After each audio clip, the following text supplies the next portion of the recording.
Next on America's Day at the Races, a new week kicks off under the Twin Spires in Louisville with a carryover in the Derby City 6.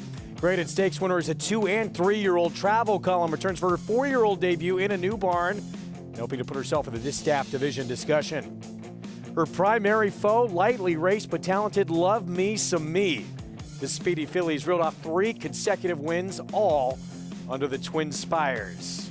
And we'll preview the Stephen Foster Showdown on Saturday as Mandaloon ready to reclaim his spot as one of the true leaders of the older horse division. All that and more coming up on this Wednesday edition of America's Day at the Races, brought to you in part by America's Best Racing. For the love of the race, visit americasbestracing.net today. Gorgeous afternoon in Louisville as we have the entire Wednesday card coming up for you.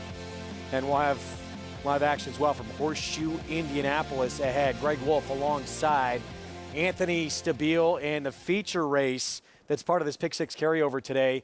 We have the returnee, of course, multiple graded stakes winner Travel Column, long time off and now in a new barn. Yes, Hall of Famer Bill Mott going to take over the training from Brad Cox. We'll see what she does. Cutting back to the one turn, last time we saw her at the races, it was in the Acorn right here at beautiful Belmont Park behind us where she was finishing 5th. She gets Lasix for the first time now and able to get the Lasix because this is not a stakes race. And she is no longer a 2-year-old. So all of her races have been as a 2-year-old or in stakes races. In fact, her lone non-stakes try was her debut maiden win. That, Greg, was going 6 furlongs. Now she has to handle 7 off of about a 55-week layoff. The filly that you mentioned to her inside is a speedy sort. Her name is Love Me Some... No, it's Love Me Some Me. That's a pretty good name. They may have named that one after me. I think very highly of myself. She's loving getting her picture taken of late. She's fast. She won going 7 furlongs off an 11-month break. So not only the recency, but proof in the pudding that she can handle the distance, plenty of speed. It's an interesting matchup in the feature down at Churchill Downs today. Let's go live to Louisville, check in with Paul LaDuca, get his thoughts on our feature. Paulie, what do you think about Love Me Some Me? Can she do it again today against probably the best competition she's faced? Well, yeah, Wolfie, I'm with you. This is going to be the best competition that she's faced. I talked to Tom Drury after she won last time out, and, when she won the time before and she broke her maiden, I had asked him, why did you give her a little bit more time? I mean, what was going on? He said she just kept having little setback after little setback, and I wanted to make sure that she was right, and boy, was she right. She came back as a 4-year-old, and it was a dominating performance. Now, when you look at the figures on it, when the numbers, it came up pretty good. I mean, for his first start as a 4-year-old, and she was geared down, as it says in the comments, Gregor. The thing about Travel Column is you look at her form. Now, she hasn't run in, 390 some odd days, but just the company that she held at age 2. I mean, you see Malathot, you see Clariere. So I'm with the big A. I think it's going to be very interesting. I think you got a 4-year-old filly that's ascending, and we'll see how Travel Column comes back, because obviously she was very talented at age 2. Yeah, and you look at those last 2 starts where she struggled, Kentucky Oaks. She had an excuse in there. She had a poor beginning and then went to the bench out of that Acorn.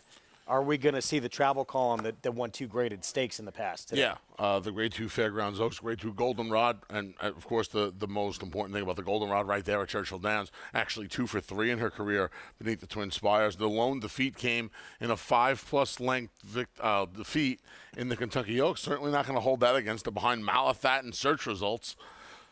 Look, it's an interesting race. Obviously, she is facing a easier field than she's seen in a long time, but deals with the layoff. Love Me Some Me faces the toughest foe she's ever faced, but has the recency and certainly an awful lot of speed. She will be the controlling speed in this race, Greg, and I think the race runs through Love Me Some Me. We look forward to it. That's going to be race 7, 3:50 Eastern start time for that feature as we take a look at today's races presented by Claiborne Farms. So we'll bring you all of it from Churchill Downs. Race 3 starts that Pick 6 carryover in that Derby City 6 of over $117,000. And Horseshoe Indy races 1 through 4, that turf sprint allowance will be their feature. They are fast and firm turf rail, by the way, out 36 feet today at Horseshoe Indy. We're going to get to the opener when we come back. Early pick 5 starts here. $10,000 maiden claiming 7/8 in the opener. We'll have the post parade when we come back. Stay with us.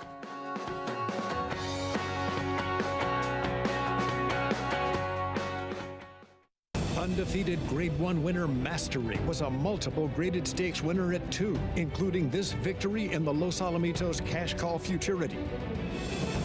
Now his progeny are bringing top dollar in the sales ring, and his first runners are hitting the track.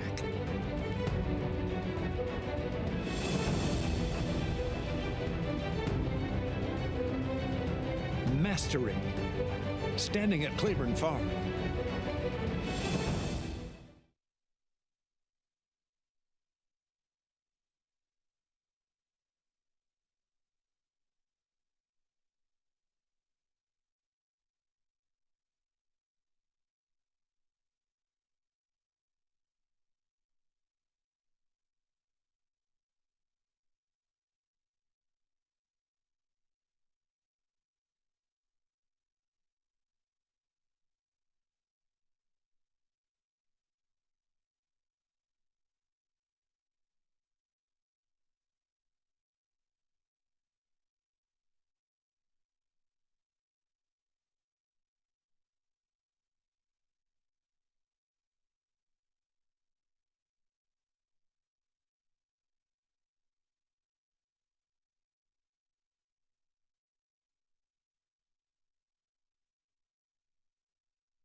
We're back on America's Day of the Races. Good to have you with us on FS2. Sun shining in Louisville as we get set for their first race coming up. 7/8 of a mile, $10,000 maiden claiming race. As we get to the post parade, and here's Green Ridge Thunder for Helen Pitts. Took some money at the $40,000 level on debut. Didn't do much running, last of 7. Gets a rider change and a stretch out in distance. Start number 12 for Mizzen Man, lowest level he's run at yet. Yeah, the 12th start. He has never hit the board in all those tries. He's tried turf, he's tried dirt, wet tracks, long, short. Just nothing's worked. In Coast, he had to face Skippy Longstocking first out against a lot better at Gulfstream. Blinkers off, first time Lasix, cuts back, barn change, drop down from special weight to the 10, kitchen sink galore for Anoski. Favorite here, Horse Daddy. This is start number 10, Steve Asmussen. Just one try on dirt. He finished third last summer at Ellis Park as the 5 to 2 second choice. It's been all turf and synthetic since. Flagstone 14-1 for Don Von Hemel, New Gelding and Lasix. Drop, Lasix, Gelding. Haven't seen him since November. It's the kind of rinse and repeat with the number 3 Anoski. And never gets out of the gate well. Southern Sense, blinkers on. Yeah, a pair of blinkers go on this son of Street Sense. Second start off the claim for Paul McGee, who's going to cut him back from the mile and a 16th to the 7/8. Got one race that destroys this field. Problem is the other 9 starts do not. And then here's On Spot, who's probably the speed of the race. 0 for 11. This horse has been beaten a combined 100-plus lengths in his last 4 starts. He'll go to the lowest level of his career. And we will see. Last time he hit the board, he was second in an off-the-turf race at Colonial Downs down in Virginia. 5 minutes to post in a race that will kick off the card in the early pick 5. Let's go back to Paula Duca. Yeah, Greg, when I look at this race, I think I'm as confused as you guys are when you were doing the post parade. This is a tough race. When I originally looked at it, I thought the Asmussen runner, the 4, was going to take a lot of money in here, but really isn't if you look at it. Well, now down to 9 to 5. I thought Nkosi is a horse that you have to take a look at because, you know, Kane McPeak's got, I think, 10 or 11 wins at this meet. Says 12 in the form. I'm sorry, maybe 13 or 14. Guys, I'm not lying. I thought it was up to 7 or 8 are all on drop downs. This is a horse that he got from Maker. And listen, a $55,000 purchase, blinkers off, Lasix. he gets this horse and they drop in for 10, and he's been winning with these types. Like I said, the 4-horse daddy, you look at the form and you go, oh, okay, 1 start over a fast dirt track and a 27 buyer, and how can you swallow 9 to 5? But I mean, maybe he's grown up, obviously, at age 3, and maybe he'll take to the dirt now. I couldn't tell you. Flagstone, a horse that's dropping down to 10. Donnie Van Hummel has brought 3 horses so far in this meet, and 2 of them have won, but horse has really done no running at all. So is the gelding, and the Lasic's going to help. I thought the 6 last time Greg was going to fire. I actually bet the 6 off the claim, did not on the stretch out.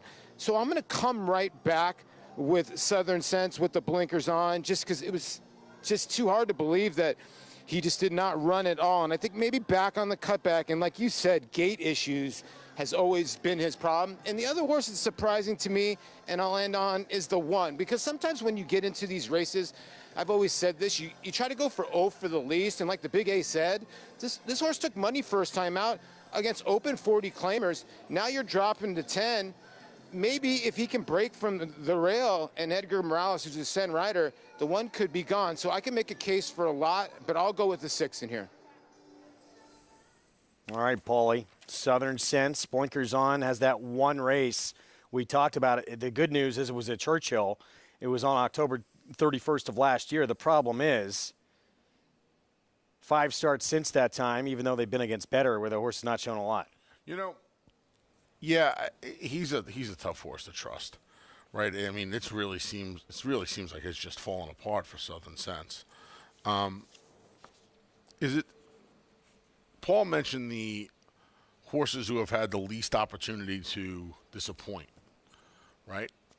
When you look through this race, I think the first thing you say to yourself is, wow, this is a real head scratcher. There's not a lot of positive form to go off of, and what do you do from here? A bunch of horses getting beat double-digit lengths, droppers, so on and so forth. And then you look at Inoski, the number 3. Shows speed from the rail in his debut, going a mile as a 2-year-old at Gulfstream Park. He runs against Skippy Longstocking, and he's 6-1. He shows speed, albeit in a moderate pace, but they had one of the best gate riders at Gulfstream in MSCL Jaramillo on his back. So that means there was intent for some speed, I think. I think they knew this horse was fast out of the gate. He runs for a half mile, he gets tired. Fine. All well and good. Runs against a horse that ran in 2/3 of the Triple Crown races this year. And I didn't know that back on September 26th, but that's what happened. Now he's in for 10. He's got the horse on the outside, the 7 on spot to set the pace, because that horse is going to be in front. If he's ridden as forwardly as he was in his debut, with all of those signs pointing to him being a little bit of a speed horse, I would imagine he's up close. It looks like this track is turning back into a track where you do want to be inside. It's not as biased as it was earlier in the meet, where it was almost impossible to make that careening boomerang move on the outside. But I think he has the advantage of being inside. I just think he makes it. In a race where there's not a lot of logic, I just think he makes a ton of sense. I'm with you. He's my top pick in here. I thought he was the one to beat. There he is. So start number 2, significantly easier company today. And the equipment changed, fresh, showed speed against a lot better. I'm not sure he's going to be able to get the lead, however, because of the presence of the 7. On spot looks like he is the quickest in this race. Speed stretching out. Rafael Bejarano will be aboard. And Rafael Bejarano just had a milestone 500th win at Churchill Downs. 15th jockey to reach that number. Is also the 4,281st of his career back on June 17th. Yeah, congratulations to Rafael Bejarano, who has made his bones really both there and in Southern California, but Kentucky's been his home now for a while again. And yeah, that's in the, I mean, I can only imagine the riders, right? I mean, of course, the first person who's going to pop into your head is Pat Day. I would imagine Shane Sellers is on that list. Pat Day over 1,200 more than number 2 on that list, which is Calvin Burrell. Yeah, Pat Day, 2,482 wins, leading the way. But big moment for Rafael Bejarano. Yeah, came back to Kentucky 2020. He's won a Kentucky Oaks. He's won a Stephen Foster. He's won a Derby City Distaff. Great career. Won a Breeders' Cup race on Intercontinental right here at Belmont Park. The filly in there to beat Ouija Board back in 2005 for the late, great Bobby Frankel.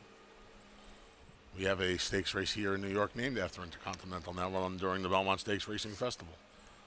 So, yeah, congratulations to Rafi. As for his mount here, what do you think about On Spot, the 7? I think this horse is in here.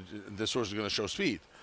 I think this horse is the perfect target for our pick in Kosi. I kept calling him an Oski. I don't know why I was flipping that around in Kosi.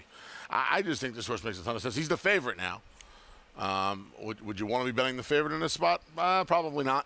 But it's who I like. So I took some 2-1, if I'm being honest. I thought he made that much sense. In Kosi, the 3, now the 1 to beat. 2-1 on the board. We're set for the Wednesday card from Churchill. Let's go to Travis Stone. And they're off. Southern Sense toward the outside with On Spot. Mizzen Man is there. Green Ridge Thunder down toward the inside. And Kosi's not far behind either as they race up the chute and come for the main track. And here's Green Ridge Thunder. Down inside and On Spot for the outside. These two to knock heads early on. Mizzen Man backs off to settle in third. Southern Sense on the move from fourth. And Kosi toward the rails racing in fifth. Flagstone comes away sixth. The early trailer is Horse Daddy, 5 lengths off the lead. Down the backstretch run. Green Ridge Thunder steps out now to take a clear-cut lead past the half-mile pole. The opening quarter goes in just 23 seconds flat. Green Ridge Thunder, far turn run, in front by a length. On Spot is pushed on for more speed. Second, Southern Sense 3 wide third. Mizzen Man is down inside, saving ground fourth. Moving up into third now. Horse Daddy comes alive with a wide run. In Kosi, in tight netted steady briefly there. And at the back is Flagstone. And up top, it's Green Ridge Thunder, who rolls off the turn. 4-length lead, 3/16 to go. Green Ridge Thunder well clear. Southern Sense fights on. Mizzen Man toward the rail. And Horse Daddy down to the final furlong. It's Green Ridge Thunder with a 5-length lead. And Green Ridge Thunder and Edgar Morales take them all the way under the wire to win it by 3. Southern Sense ran on well for second. Horse Daddy was third. And Mizzen Man was fourth. Well, this horse took money first time out, sprinting 5.5 furlongs, did not show much. The stretch out to 7 here, start number 2, big time improvement at 11-1. To say he didn't show much was being very nice to horses that don't show, being very unkind rather to horses that don't show much. This horse did not run a step in his debut. All of a sudden, he's battling for the lead, drawing away from the embattled pace foe, and winning by a handy 4 lengths. Big price, 11-1. He did take money on debut, though, and sometimes the best hops are dropped. Right? The problem is they were all dropping. Every horse in this field was dropping down to this level for the first time. Tough one to find, 1-6-4-2. And winds up going off at 11-1, the second biggest price on the board to start off this Wednesday card. We're going to take a timeout. We're going to look ahead to a loaded Stephen Foster on closing weekend. Olympiad, he's reeled off 4 straight, including 3 graded stakes wins. He'll tackle Mandaloon, the after-the-fact Kentucky Derby winner, as they get set to go head-to-head this weekend.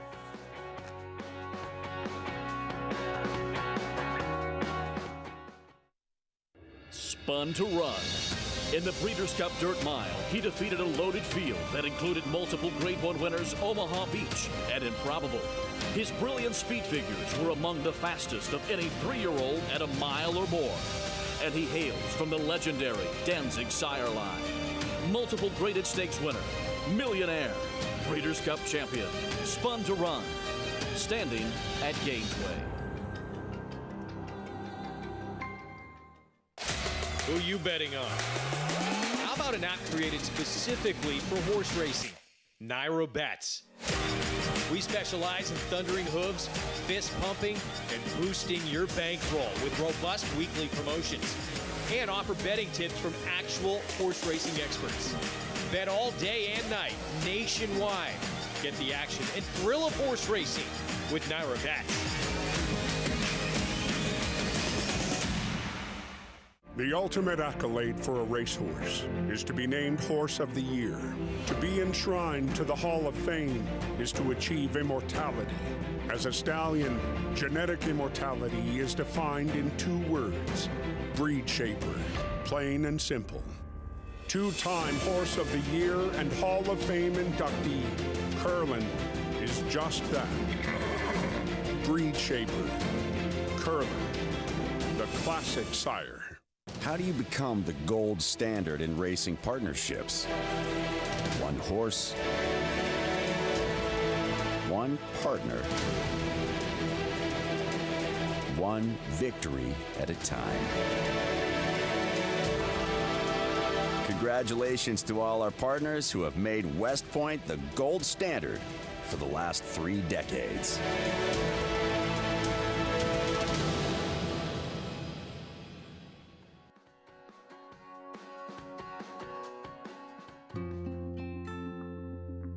Silver State is a son of Heartspun out of an Empire Maker mare named Supreme. He was bred by Stone Street. It was a $450,000 yearling. He's a really good-looking horse. He was a winner of the Grade 1 Met Mile last year at Belmont, defeating Horse of the Year Nick Sco. He reeled off 6 wins in a row, which is almost unheard of in today's horse racing world, but won the Oaklawn Park Handicap. Best win was in the Grade 1 Met Mile at Belmont Park, and he is breeding his first book of mares currently this spring. It is Silver State at the rail. Mischievous Alex on the outside. It is Silver State who has the lead. Mischievous Alex, by my standards, out in the middle of the track. They're coming down for the finish in the Hillendale Met Mile, and it is Silver State to make it 6 in a row. When I saw him in the paddock Met Mile day was when he really kind of sold me on his looks, and I'd kind of been, yeah, he's a nice horse. And when I saw him in the paddock, it was like, okay, he'll work. And then when he won, it was like, it really worked. And being by Heartspun, the family he has, made it that much more exciting. And the fact he'd been 6 for 6 up to, through there, it was a good idea. And once he got to the farm, he's been very popular. I had a pretty large wager on him to win the Met Mile because I thought 5-1. I knew Nick Sco was in the race. He's obviously a very good horse, but I just thought Silver State it looked like he was on a roller, and it looked like he was going to continue, which he did. He beat Nick Sco, which everybody knows who Nick Sco is, and that was even that much more exciting and, another feather in his cap. The Met Mile has a rich history of making stallions, and we hope that Silver State will continue that trend. The day we started showing him, he came in here and looked like $1 million, and everybody that came to see him fell in love with him. Well, I don't know what they expected, but once he got in here, I mean, he probably came in and got off the truck and looked as well as any horse we've had come in a long time. He's such a good-looking horse. He's about 16'3". Everyone that has come to look at him has just loved his physique and physical. He's a gorgeous horse. He's dappled out right now, looks tremendous. He's got a great book of mares that we're excited about, and he's going to have a really big chance of making it as a stallion.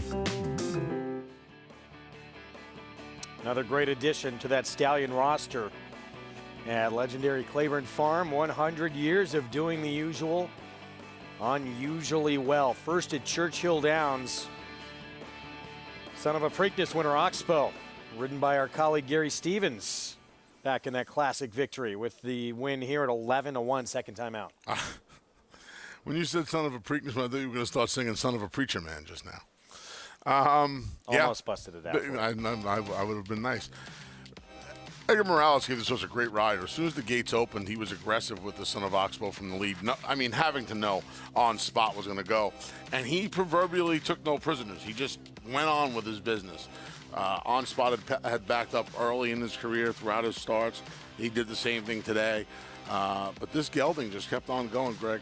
And again, 3-length, I probably called it 4 before, 3-length win. What a price, 24 and change. 3-1 on debut against 40. It's important to note that. He comes back in a race where 4 of his 6 rivals had never hit the board, and he pays $24. I've been burned by that a few times. He took money first time out. I didn't play the early pick 5. If I did, I would have used him. I would not have. Just based on that, because I don't like the favorites. Race 2 at Churchill. Maiden picked. special weight for horses that sold for $45,000 or less. Their most recent auction, She'll Never Know, Is this the year of the Tom Amoss 2-year-olds? Two really good ones who are being pointed to stakes races in their next starts. He's going to unleash She'll Never Know coming up for Joel Politti, Team Serengeti Empress, teaming up here right now odds on at 3-5. Yeah, she's a half to multiple stakes winner, Sarah Sis. So really the only one with any kind of palpable pedigree in here. We'll see. And Tom put over a big price last week in the $60 range. Yeah, 30 to 1 shot. And we'll see if this one it's the opposite, right? It's this one's prohibitive favorite. Edgar Morales trying to sweep the early double down at Churchill Downs. See how it shakes out. We're going to look at all these 2-year-olds coming up in just a little bit. We'll get to the post-parade shortly as well. It kicks off the Big Four. Loaded weekend on the final weekend of the spring meet under the Twin Spires. Stephen Foster Day Saturday, and that showdown with Mandaloun and Olympiad. Florida Lee, America Derby, Tepin, Kelly's Landing. Potentially going to see Conager, one of the top new sprinters in the country. You're fired up about that I horse. love that horse. 104 Buyer in his last start, and then 2-year-olds on Monday in the Bashford Manor and Debutante. And we're going to see one of those Tom Amoss runners, Owens Leap, in that Bashford Manor. So here's a look at Mandaloun at 4-5. This was him at his best. Yes. Yeah, you see him in those familiar Juddmonte pink and green silks, getting past the late Midnight Bourbon to get the job done down in the Bayou back in January of this year. Yeah, your Kentucky Derby winner. Still tastes like vinegar coming out of my mouth. Took a long time to be time. anointed the eventual Kentucky Derby winner. So 2-time Grade 1 winner. That race we showed you, that was his 4-year-old debut. Then he went to the Saudi Cup, and that was just a complete throwout. Or was it? What do you expect to see him coming back now off that performance? I think it's a valid question. I'll say this. Brad Cox runners have not had a ton of success going to the Middle East. So for me, I am more inclined to throw the race out because in part of that. If he had run that race for a trainer who had gone over there and has had a bunch of success, that would be a different story. But I think, Brad really hasn't sent a lot of horses over there. And listen, that's a tough road to hoe. Tough road to hoe going over there. Some fantastic trainers have had a tough time navigating that road. So. Meanwhile, his stablemate, Caddo River, who had so much potential last year's Triple Crown Road, took him a little while really to come around. Now in his end of his 3-year-old season when he returned and early in his 4-year-old campaign, he's now reeled off 3 wins in a row, his biggest last time out at Churchill. And I'll tell you what has probably been the key to his success. Earlier on in his career, he needed the lead, and he doesn't anymore. That's not to say he's still not capable of taking a field gate to wire, but the fact that he's able to shut off a little bit now and come from just off the pace and have the jump on a horse like Mandaloun, because he's clearly more tactical than Mandaloun is, bodes very well for him. And he's really blossoming into a nice horse. It was a horse who had some issues at 3, kind of was finding his way, if you will. And now he's really turned into a nice racehorse. And this, again, in part because of the fact that he's no longer, no pun intended, a one-trick pony. He can set the pace or he can sit from off the pace. And I think that's so, these speed horses being able to turn off is so key. And I think it not only makes them more dangerous, but I think it kind of even elongates their careers a little bit. 3 wins in a row by more than 15 lengths combined. Seems like coming into this race, though, that Mandaloun's been very good. But Olympiad seems like he's the now horse of this group in this division. Yeah, I mean, Olympiad is knocking on the door, right? When you think of horses like Flightline and Life is Good, they're so much faster and they're so much flashier. But this is your lunch pail horse. Allowance race at Gulfstream, a couple of graded stakes at the fairgrounds, Oaks Day at Churchill. He just keeps knocking them off. Another horse, much like Caddo River. Olympiad has one on the lead as well, but his bread and butter is right off the pace. Sit, make one run on the speed, outlast the closers home. That's a recipe that has done well for 200 years in the sport of kings. So he's dangerous, because, like Caddo River, they can't get too far away from him. And he gets the jump on the Mandaloons of this world.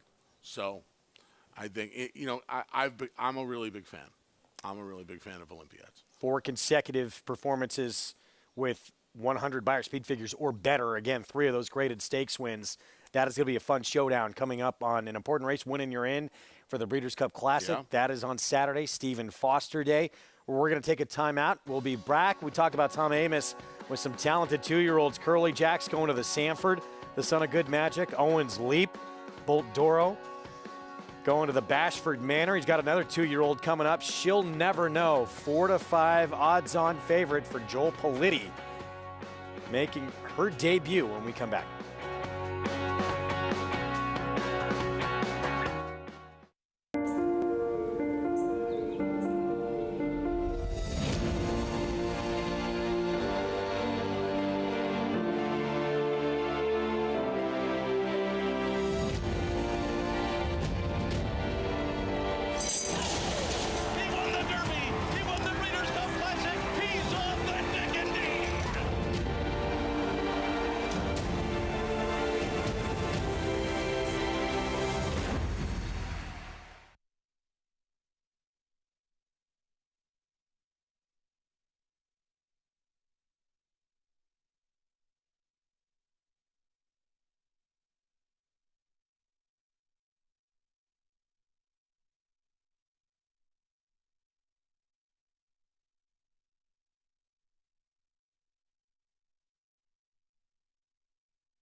My favorite race is the 2019 Kentucky Oaks with my horse, Serengeti Empress, crossing the finish line first and everything that she brought to us with that win.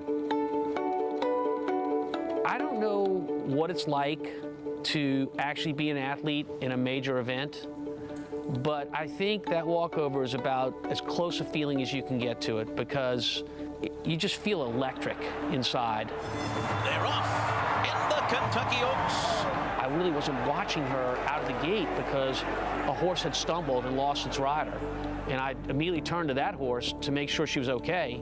And then I turned my attention back to Serengeti Empress, who was making the lead going to the first turn and saving ground from the 13th hole. That was the plan. So everything to this point is going great. My wife had turned to me and said, 46 and change, that is too quick for a half mile. And I turned and I said, not for my horse, it's not.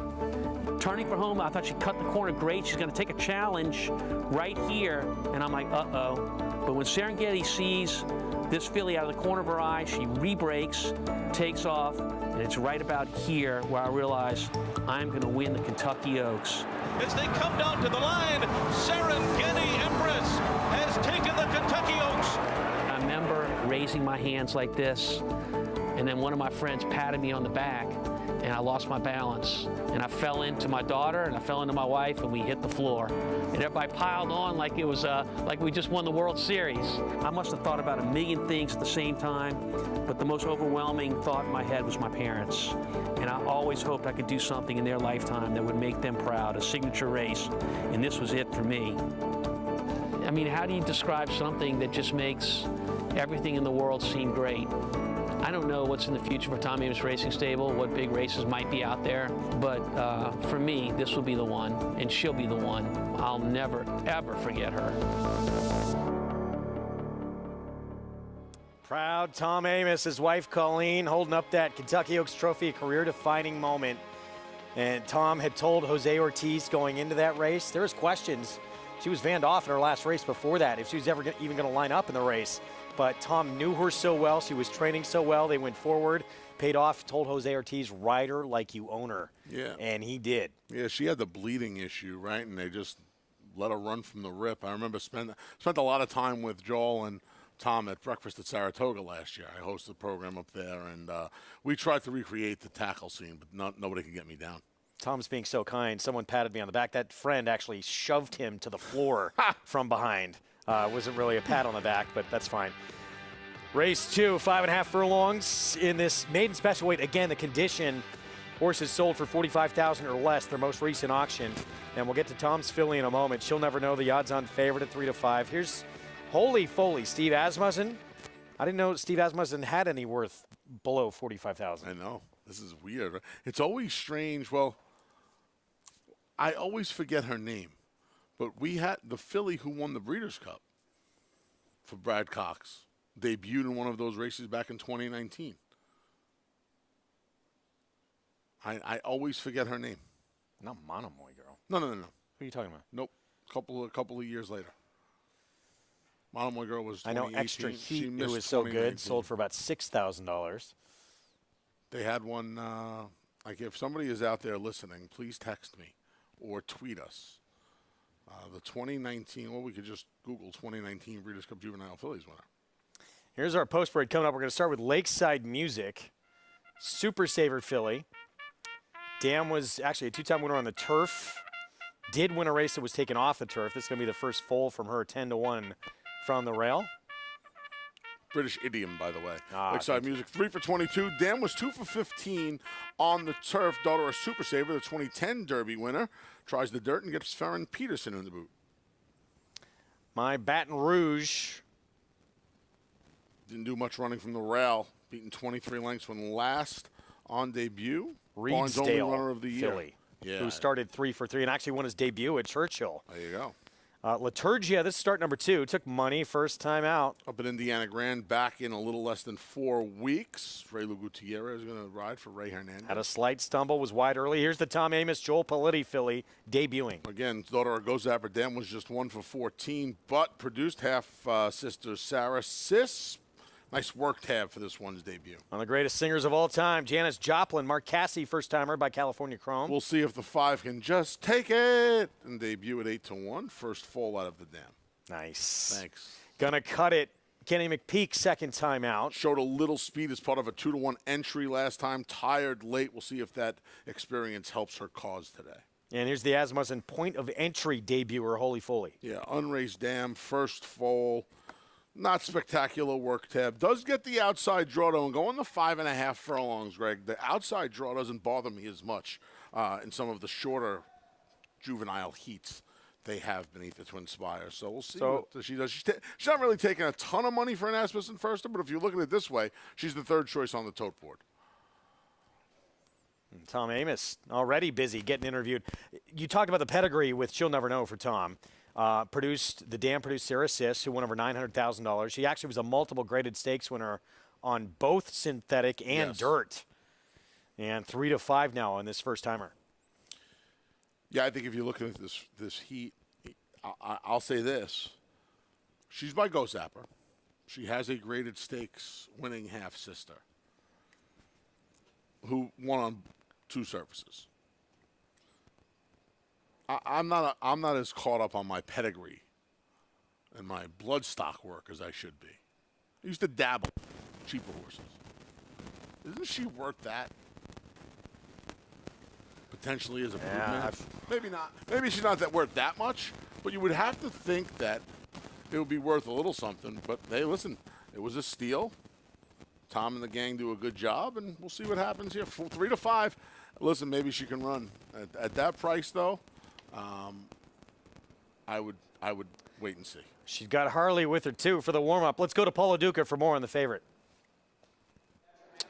Yeah, Greg and Anthony, I was in the paddock. I got caught up with Tom Amoss, and I was actually asking him about that $60-some-odd winner, and he was telling me, yeah, it was the biggest price under the Tom Amoss trainee name in the last 15 years. I said, biggest price of all time? He's like, no, I had a horse pay $80 or $90 in the first couple years of my career. But yeah, that $60 winner here at Churchill that Anthony was talking about was the first winner over 30-1, or his biggest winner in the last 15 years. Now, to get to his first-time starter in here, she'll never know.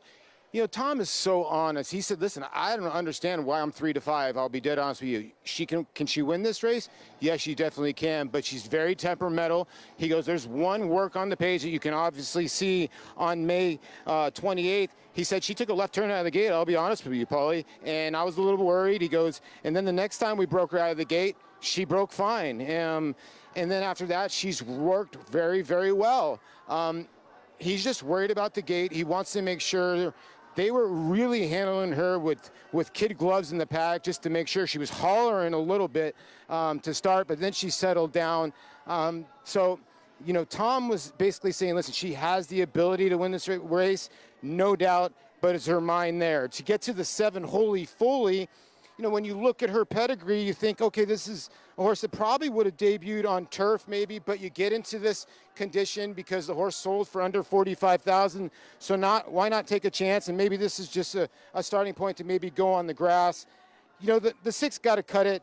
Showed decent speed after not really breaking that well first time out. She fits right under the condition. She's probably the horse to beat for Kenny McPeak.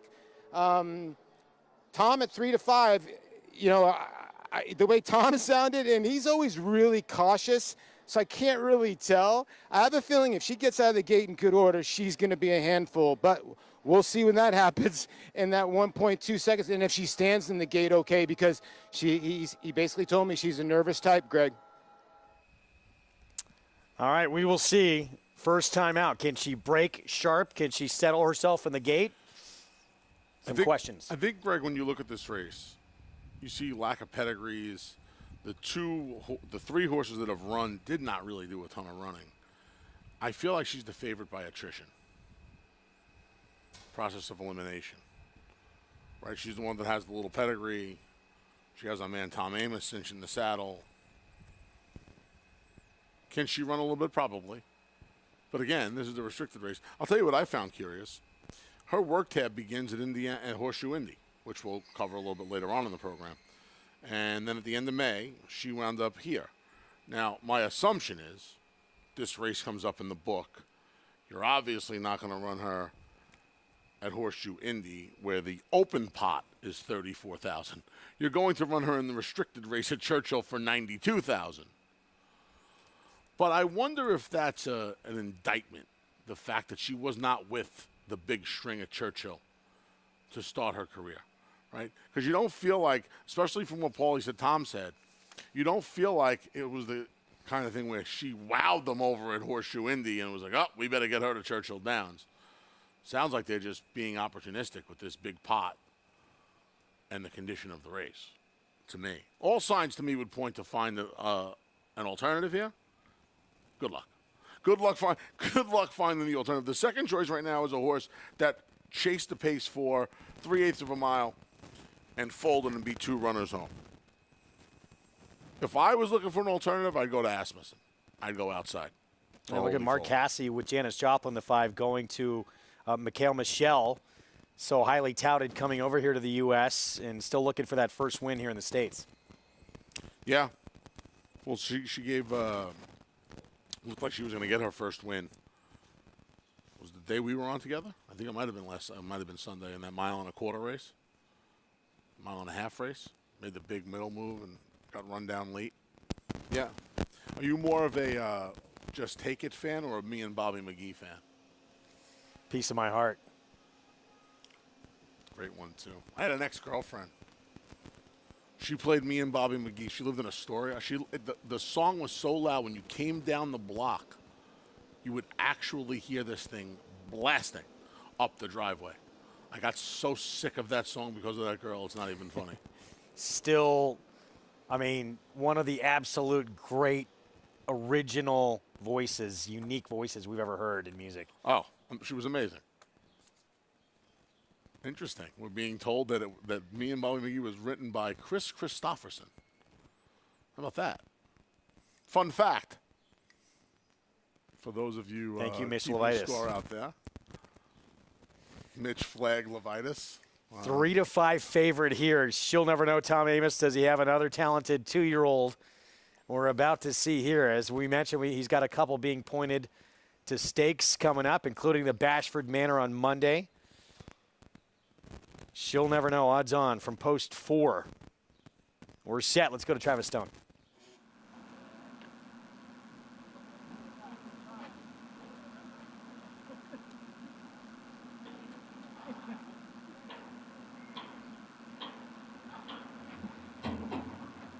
They're in the gate.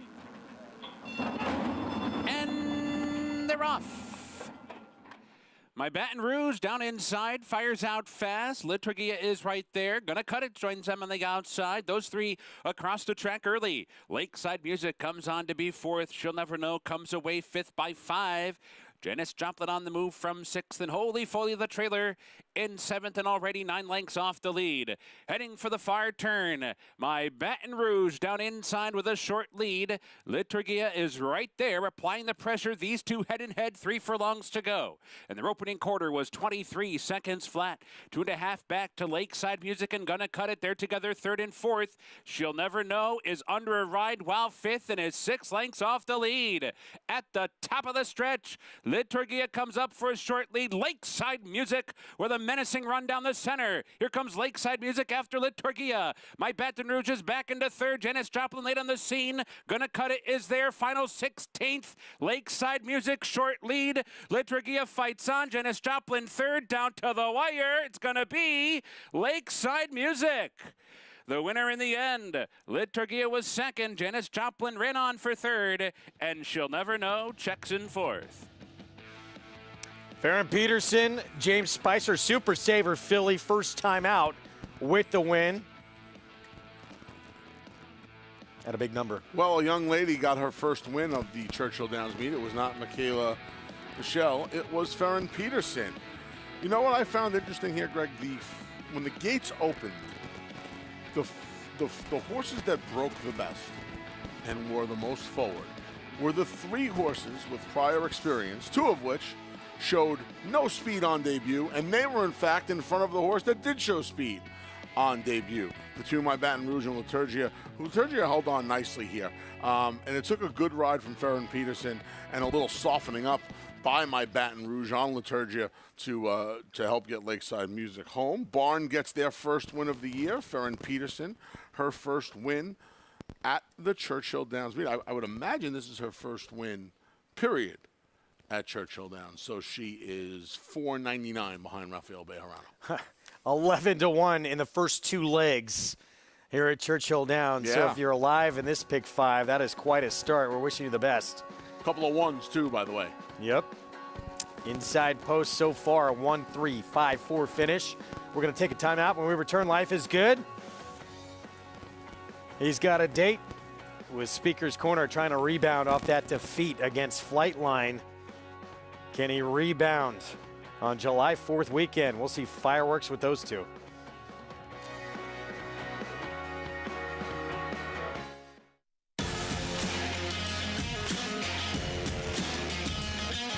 And they're off.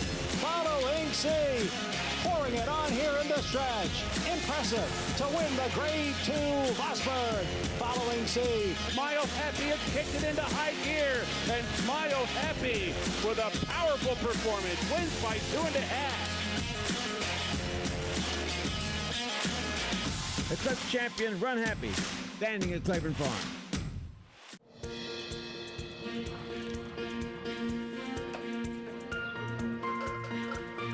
We take pride in what we do. I'm an assistant trainer. Carpenter. I'm a peace officer. I'm a jockey. I'm a gardener.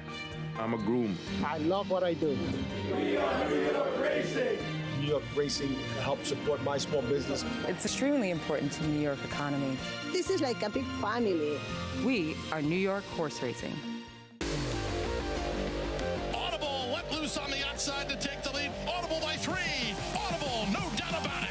Audible on the inside. inside, no confrontation at all. It's Audible to win the Holy Bull with style. Audible on the outside races to the lead. Audible wins by 2.5.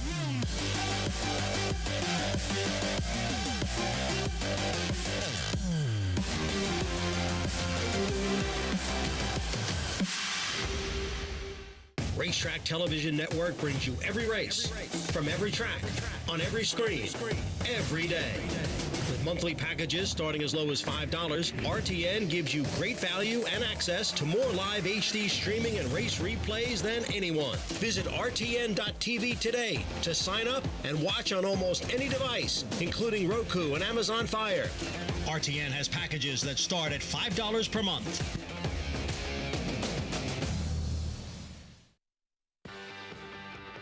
We're back on America's Day of the Races program, brought to you in part by America's Best Racing. For the love of the race, visit americasbestracing.net today. 11-1 in the opener, 11-1 in race number 2. Farron Peterson for James Spicer on a daughter of Super Saver, Lakeside Music. Just saving a little ground. That rail. Again, I don't want to. I'm not going to anoint to the bias, but I think you want to be inside as opposed to out. Let's go to Paulo Duca.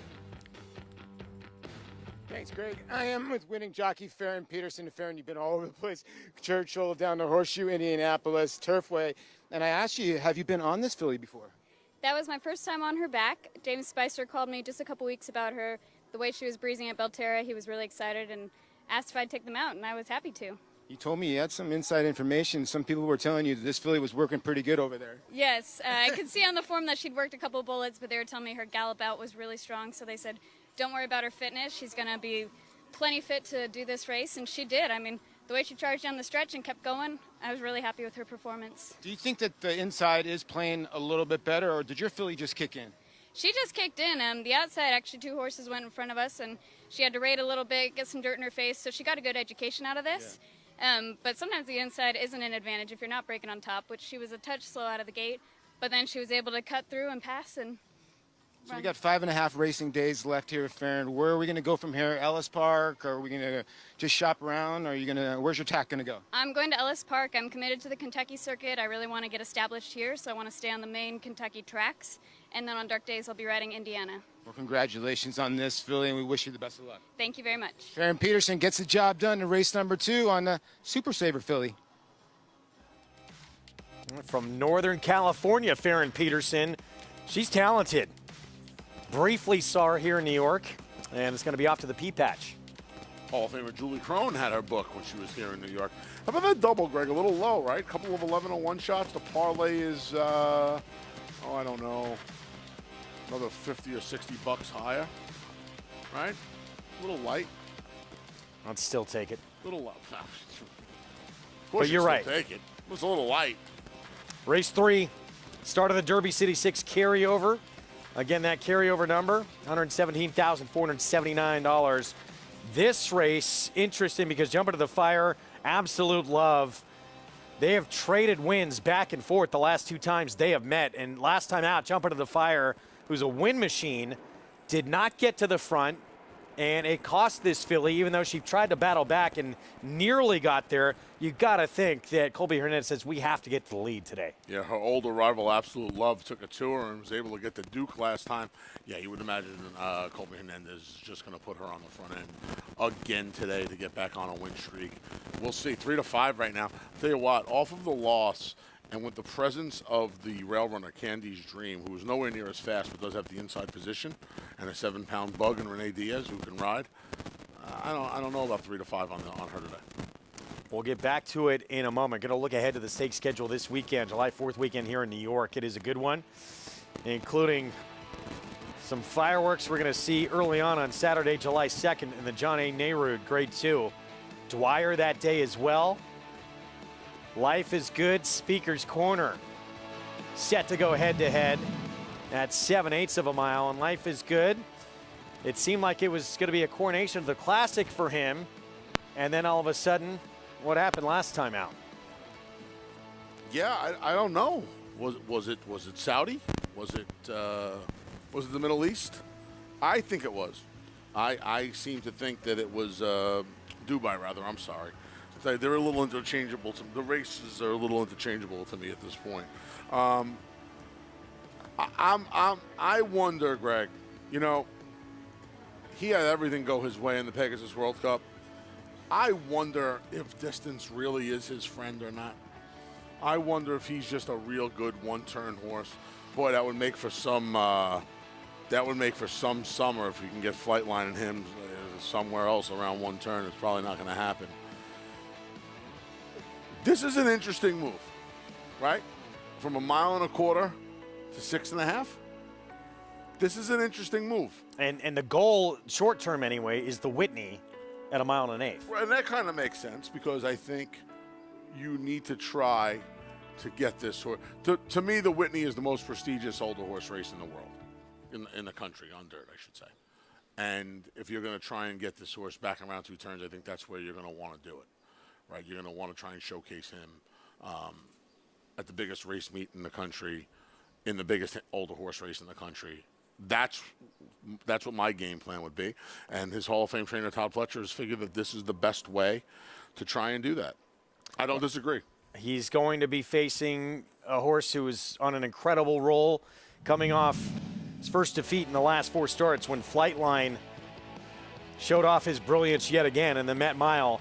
So Speaker's Corner, can he rebound off that effort? I'll tell you what I like. I like the fact that Bill Mott is bringing this horse back in 4 weeks. Talk about tackling back-to-back monsters.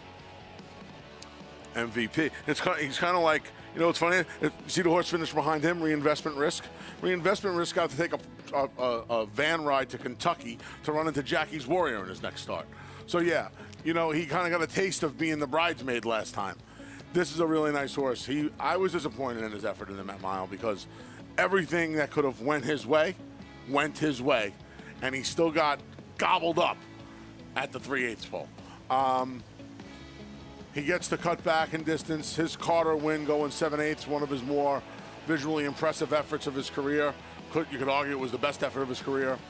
He's going to go to sprint distance now, and he's going to catch Life is Good, coming back from that formerly dreaded Middle Eastern bounce. But I think a lot of horses, most recently Casa Creed, have shown you that it's a different beast now than it was 20 years ago, coming back from the desert to get the money here in America.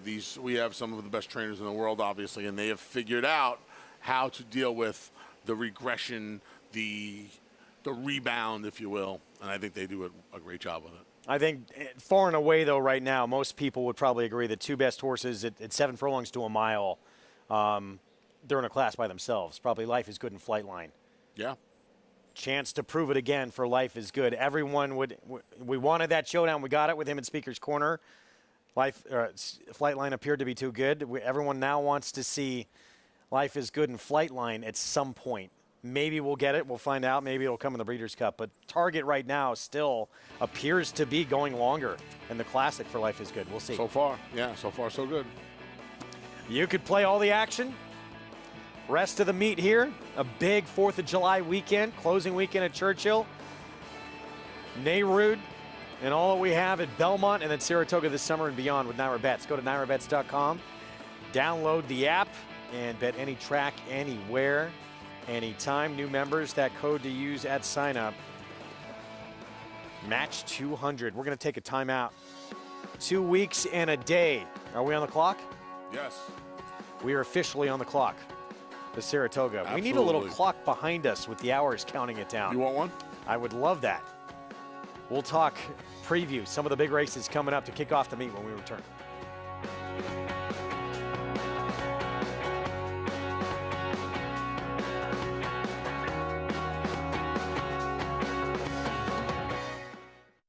The momentum continues for War Dancer. Following a triumphant Saratoga meet as the #1 second crop sire, his progeny have posted 14 more wins in 2022, like Pop the Bubbly. And it's going to be Pop the Bubbly.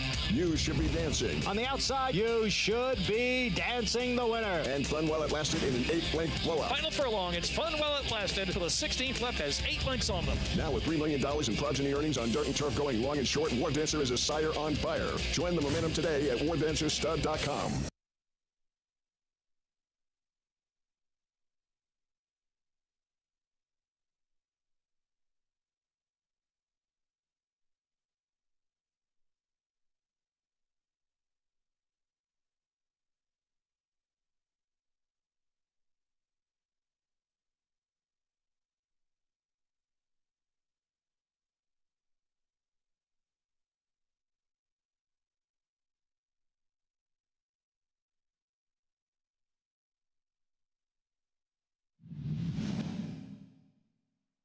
and it is Midnight Bourbon and Essential Quality, and now their heads apart as they head for home with the roar of the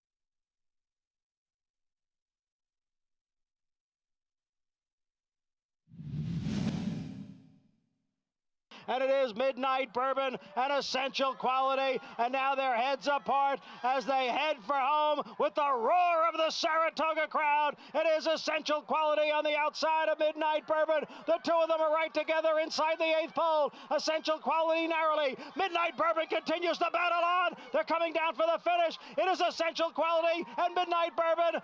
Essential Quality has won the Run Happy Travers. One of the many great moments of Saratoga last summer. 2-year-old champ, Essential Quality, Belmont Stakes winner, taking the Travers as well in that duel with Midnight Bourbon as we gear up for another summer of fun upstate. Can't wait. Can't wait. 15 days. I'll be on my way if I'm not there already. I'm trying to figure out who I'm going to eat lunch off of on, am I going to stop at the end zone in Mechanicville? Am I going to go to straight to Nove? Am I going to do a little double dip? I'd take 2 to 5 on the double dip, Craig. You're talking about on the drive up? Yeah, drive up. Once you get over the Kosciuszko Bridge, the Twin Bridge, you're home, Jerome, my man. There it is. Opening day, just 15 days away. We'll be in the midst of it. Your tickets now. I am so excited. It is going to be tremendous. So many big days. Run Happy Travers Day, August 27th. Jockey Club Gold Cup, September 3rd, and then the hopeful closing day on Labor Day, September 5th. We're going to be there for all of it with live coverage on America's Day at the Races. Before we get there, we have some good stakes action to wrap up here at Belmont. We do. Before we head upstate, including some 3-year-olds with designs on potentially some bigger targets later this summer in the Dwyer. That's going to happen on Saturday, 1 mile distance. I still love Code of Honor's Dwyer. To me, that was just thinking of it. Oh, what a performance! Just thinking of it, my friend. Giant effort. Set him up for a Travers win. Springboarding him for a Run Happy Travers win. Absolutely. I'm going to tell you what. You know, we talked earlier this month on the program about second half 3-year-olds, and I picked early voting. Charge It would have been my second. I was hoping Todd would run this horse. His trainer, Todd Fletcher, would run this horse in the Belmont Stakes. Still very green in this race, as you see. This was the Florida Derby prep. But I think that's what it was. I think this horse is still trying to figure things out. That light bulb, right, the proverbial light bulb, still waiting to go off. When it does, I think this horse is going to be a dangerous, dangerous racehorse. And a race like this Dwyer, the 1-turn mile here at Belmont with the long run to the turn, the big sweeping turn. There have been plenty of horses that have figured it out, and that light bulb went off at around the 3/8 pole here at Belmont Park. You think eventually, though, a horse that's going to want a little more ground? Yes, I absolutely do. But you know what? I like the 1-turn. I for a horse like him, who's still learning and still trying to get, for the lack of a better term, some greenness out of him, I like the 1-turn mile, especially here at Belmont. There's a lot of room to find yourself here. You know, it sounds ridiculous to some people how I wax poetic about this place, but it's so big, and the turn, it's just a different beast. It allows these horses to kind of find their way a little bit. It's not as, not to say that these horses are spread out across the track, but it's not these tighter turn races where you got too much coming at them at once. He can learn a lot here, and I think he's going to run a big race. I'm looking forward to seeing him on Saturday. Meanwhile, a horse who got a very late start in his 3-year-old campaign. He didn't start till mid-April for trainer Chad Brown, owner Peter Brandt. Nabokov, he ran very good in debut, barely got beat, and then he comes back to start number 2.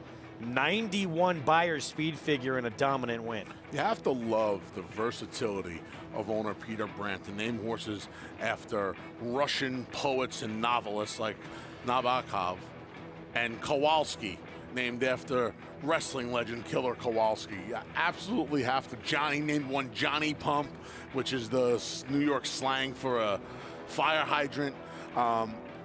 This horse looked good. This horse looked good, man. And in other words, he has the race here at Belmont. He has this mile and a 16th. He's actually coming back in the Dwyer. I don't think that's going to be a problem, right? I think the mile's going to be just fine. He was wire to wire. Uncle Mo looking to add another 3-year-old stakes win for his progeny under his belt. He won that thing called the Belmont Stakes with Mo Donegal a few weeks back. Tough first spot against winners, though. It is is a great at stake. It is. I don't think people realize that, and this is, the game is, one of the things that's changed most about the game is the lack of allowance races for these, and especially for the 2-year-olds. Now, he's a 3-year-old, obviously, but there's also that there's so many stakes races out there that it's so tempting to skip the allowance races, especially with a horse like him who obviously has talent. You're playing a little catch-up. All right, let's get him in this one-turn mile, Dwyer. Probably not going to come up as tough as Dwyer's past have. It hasn't, or it won't, and I think it's a nice little showcase for him to see if the Curlin, if he gets beat, can't run in the Curlin if he wins, the Curlin or the Jim Dandy are next. It'll be fun. Looking forward to this weekend. It's going to be real good. What was it? Firenze Fire had that coming out party in the Dwyer a couple of years ago. Sure did. Beat Mendelssohn, among others. Yeah, that was some effort. He loved it here at Belmont. He had some record, won the Champagne over eventual 2-year-old champ Good Magic, then won the Dwyer over Mendelssohn. Yeah, that's a fun little stake schedule, though. See that Manila? That Manila was the launching pad for my favorite turf horse of all time. That 2019 Horse of the Year, Bricks and Mortar. He paid $10 that day. Only time you got that on him. There were fireworks in my Naira Bets account. I don't know about the Sky, but there were fireworks in my Naira Bets account that day, my man. He went to, the Breeders' Cup as sort of a tweener horse that didn't have a distance. Love Bricks. I got my Bricks Breeders' Cup hat from my man Jerry Brown. Home, never wear it, still in the box. Love that thing. We're back at Churchill Downs. We have 1-5 favoritism on Jumper to the Fire, who shockingly did not get the lead last time out. He had to sit behind a couple of horses who battled up front, and then kind of got shut off a little bit in the stretch and tried to run down Absolute Love. It did not work out. Candy's Dream from the rail. Yeah, it showed speed at Belterra in an off the turf. The last 2, in fact, were off the turf. Less than 10, the dirt race was for 62.50. She did not do much running at all. Ancient Brown just won for 10. Yeah, New York bred daughter of Big Brown used to be here with David Donk on the circuit. Norm Cash took back the training. She was claimed from Norm last time for a barn that's just 2 for 20 on the year. Jumper to the Fire had won 5 in a row until he just missed against Absolute Love last start. Not a person alive has paid the mortgage at 1-5. Daughter of Run Happy had a 5-race win streak snapped with a bad, tough little trip last time. See if she can rebound. There she is, and the mare who beat her last time out to end that win streak, right next door at 3-1, Absolute Love. You look at that race last time out, it's hard for me to think Absolute Love could do it again to her. Yeah, I'm not so sure. I think if she can get a little help on the front end, maybe by Candy's Dream or Ancient Brown would jump into the fire, maybe, just maybe, Tyler Gaffleone can sit that catbird seat again and get the job done. She is, we talk about the gambling aspect of this. It is really hard, if this board stays the same, to not make a little token wager on Absolute Love at that price into the other filly. I know she won 5 in a row. I got the whole thing. I just look at that race, and Jumper to the Fire with a little extra ground was going right on by. And she's going to get it today. We'll see. Let's go to Paul LaDuca, get his thoughts.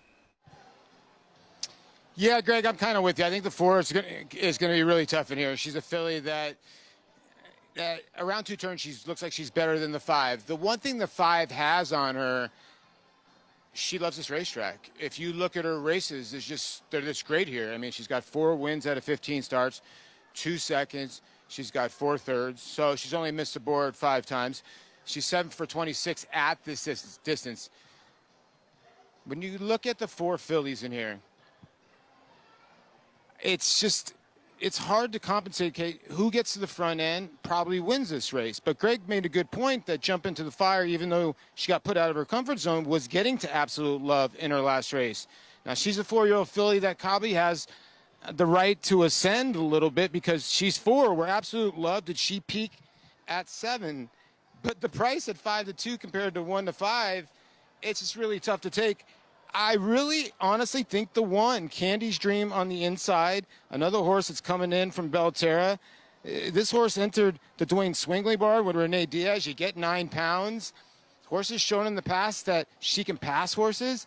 That would be my upsetter in here. And don't forget the Derby City carryover is $117,000. They will have a giveaway on July 4th, which is closing day here, Gregor. And I just got the overnight's 12 race card on the Stephen Foster day, with the Stephen Foster going off at 5:26 Eastern time.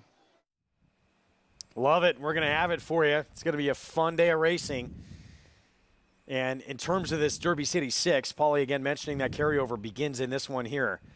You got to think many, many tickets singling to Jump Into the Fire. Paulie, make it a case for the 1, Candy's Dream at 6-1. Yeah, I guess he's assuming she's going to sit the trip behind the speed.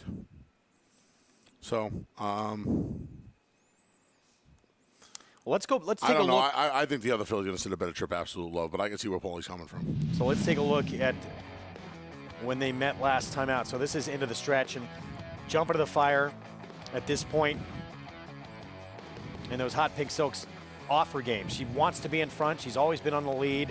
And now she's in chase mode, which is completely unfamiliar territory to her.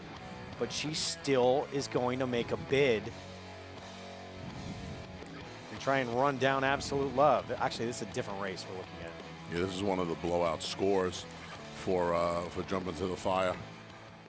Yeah. 2-5, 2-1. Not 1-5, 3-1. But yeah, I mean, I would take a little 2-1. So we'll see. You look at the rest of this group, and Candy's Dream that Paul talked about. She has the rail. She found herself on a front end with a slow pace last time out. But you have to think, with Jump Into the Fire getting beat last time out, being taken away from what she does best, they have to be a little more aggressive today and say, we got to get back to doing what works with us, don't they? Yeah. Yeah, and I think they will be. I think Colby Hernandez is going to come out of there running. No, I said this, though, a little earlier. She shows speed, and she is fastest in here. But she's not ultra fast, so we'll see if now that they know how to beat her, if Tyler Gaffalione employs some tactics with maybe Renee Diaz from the rail. Well, you're getting 2-5 now instead of just 1-5. There you go. The value's there. Short price. 5 for 7 lifetime. Here we go. Fire was off last. Absolute Love was off first, and Candy's Dream comes through toward the rail, but Absolute Love is quicker and angles over toward the inside and will be the pacemaker into the turn. Ancient Brown comes on to be second. Candy's Dream tucked away toward the rail third, and now Jump Into the Fire moves up on the extreme outside fourth, and now third while 3 wide. Around the opening turn they go. Absolute Love firmly held on the front end, and Jump Into the Fire has made steady progress, and she has taken over the lead. So it's Jump Into the Fire, the leader down the backstretch run. Absolute Love keeps pace with her, and these two share the lead with 5 furlongs to go. 2.5 lengths back to Candy's Dream third. Ancient Brown is now fourth and 5 lengths off the lead. A duel developing down the backstretch between Absolute Love and Jump Into the Fire. The opening quarter was 24-1. The opening half was 47-1. They're onto the far turn, and now Absolute Love has once again taken the lead. Jump Into the Fire's under pressure and is back into second, falling 3 lengths behind Absolute Love. Candy's Dream is down inside, trying to move through toward the rail. Ancient Brown is out of it. At the quarter pole, Absolute Love. Tyler Gaffalione looking back for the competition. 6-length lead and 3/16 to go. Candy's Dream battles with Jump Into the Fire for second, but with 1 furlong remaining, Absolute Love is shaken up, but there's no need. It's a 9-length lead with 100 yards to go. And Absolute Love will canter down to the wire. Absolute Love wins by 10, maybe 12 in the end. Jump into the Fire second, and Candy's Dream was third. Things went bad from the beginning and got even worse for Jump Into the Fire. Absolute Love does it to her again. Let's go back to that start. Keep your eyes on the 4. Yeah, you're going to see Jump Into the Fire just kind of leapt up a little bit at the starting gate, hit the brush to left side of the gate with her shoulder, and from there, Tyler Gaffalione was aware of that, put Absolute Love on the lead. I think the intention was going to be to put a little pressure on Jump Into the Fire today anyway, because Tyler left out of there with some intent, and once the other filly didn't break, it was easy peasy lemon squeezy for the 9 to 5 second choice. The same kind of filly when she is not in front. No, I mean, and a lot of need to lead types aren't. And again, her problem is she's not 22:45 fast. So she's taking advantage of some moderate paces, some easy paces. And when things don't go your way, and here we're going to take one more look at the start. She was kind of throwing her head a little bit. Actually, I made a mistake. I thought she made a little bit of a left. She just kind of crow hopped a little bit when the gate opened. Oh well. 9 to 5 beats a 2 to 5 to kick off a pick 6 carryover, where a lot of tickets probably single Jump Into the Fire here, and this was no contest in the end. Yes, well, that's Canter the whole late for the 7-year-old mare. That's the whole object, though, of the jackpot wagers. You try to beat the 2 to 5 shots, and probably knocked 60% of the tickets out today, 70%. Probably gone already. Yeah. Tyler Gaffalione meets leading rider by a long ways. I'll have his story for you, how he wound up in this game, and the horse who's meant so much to his career to get him to the next level. We'll have that when we come back on America's Day at the Races.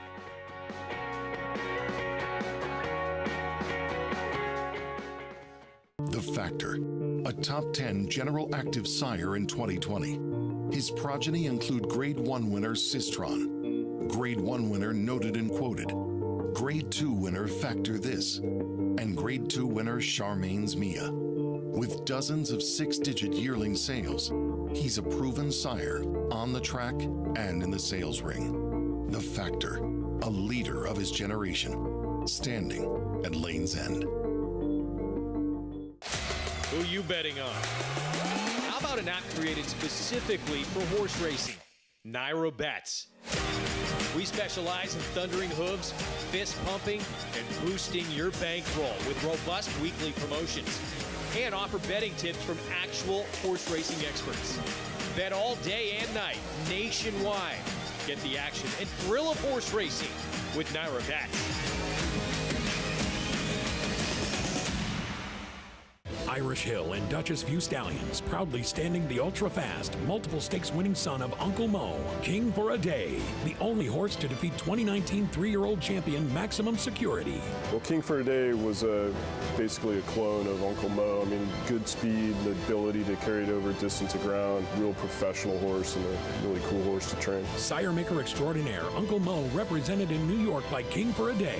Visit ihdvstallions.com to book your mare today.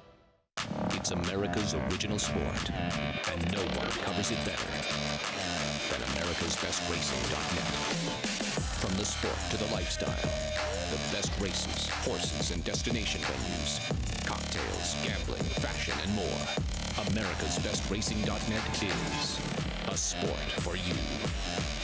Live it, love it, bet it.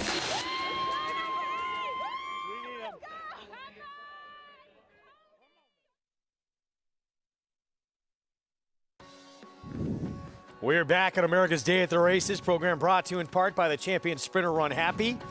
Never lost in his career while sprinting, and now standing in legendary stall number 1 at Claiborne Farm. Absolute Love, 7-year-old mare by Gradar.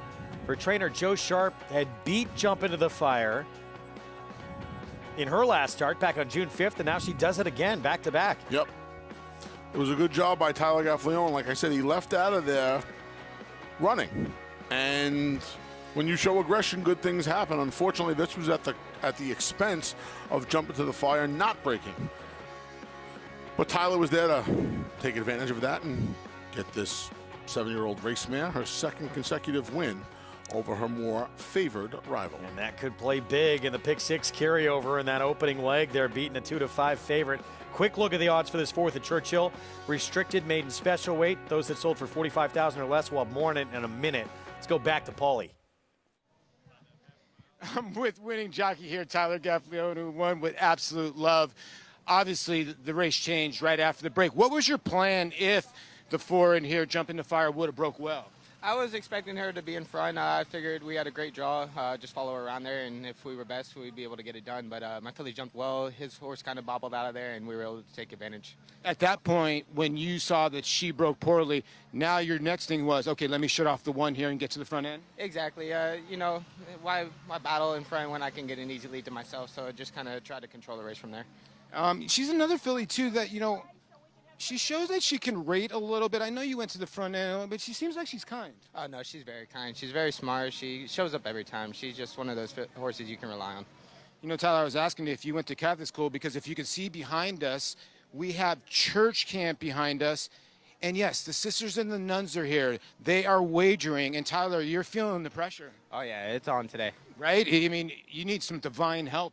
We need all we can get. I wish I went to church camp when we came to Churchill Downs, Greg. In the name of the Father, let's make some winning bets. You're not kidding, man. You always, you know, you never pray to win. Pray for good trips, everybody to come home safely. But every now and then, I mean, everybody uses their one-timer every now and then. Most people use their one-timer more than once. Tyler Gaffalione, he is running away, already has, in fact, with this riding title. 51 victories and counting, make it 52 now for Tyler. He seemed destined to become a jockey, third-generation rider. He used to sit on the armchair of his couch and practice dreaming one day of following in his father's footsteps. After an Eclipse Award as the nation's top apprentice, he has established himself as one of the very top in his profession. Here's Lafitte Pinkai with more.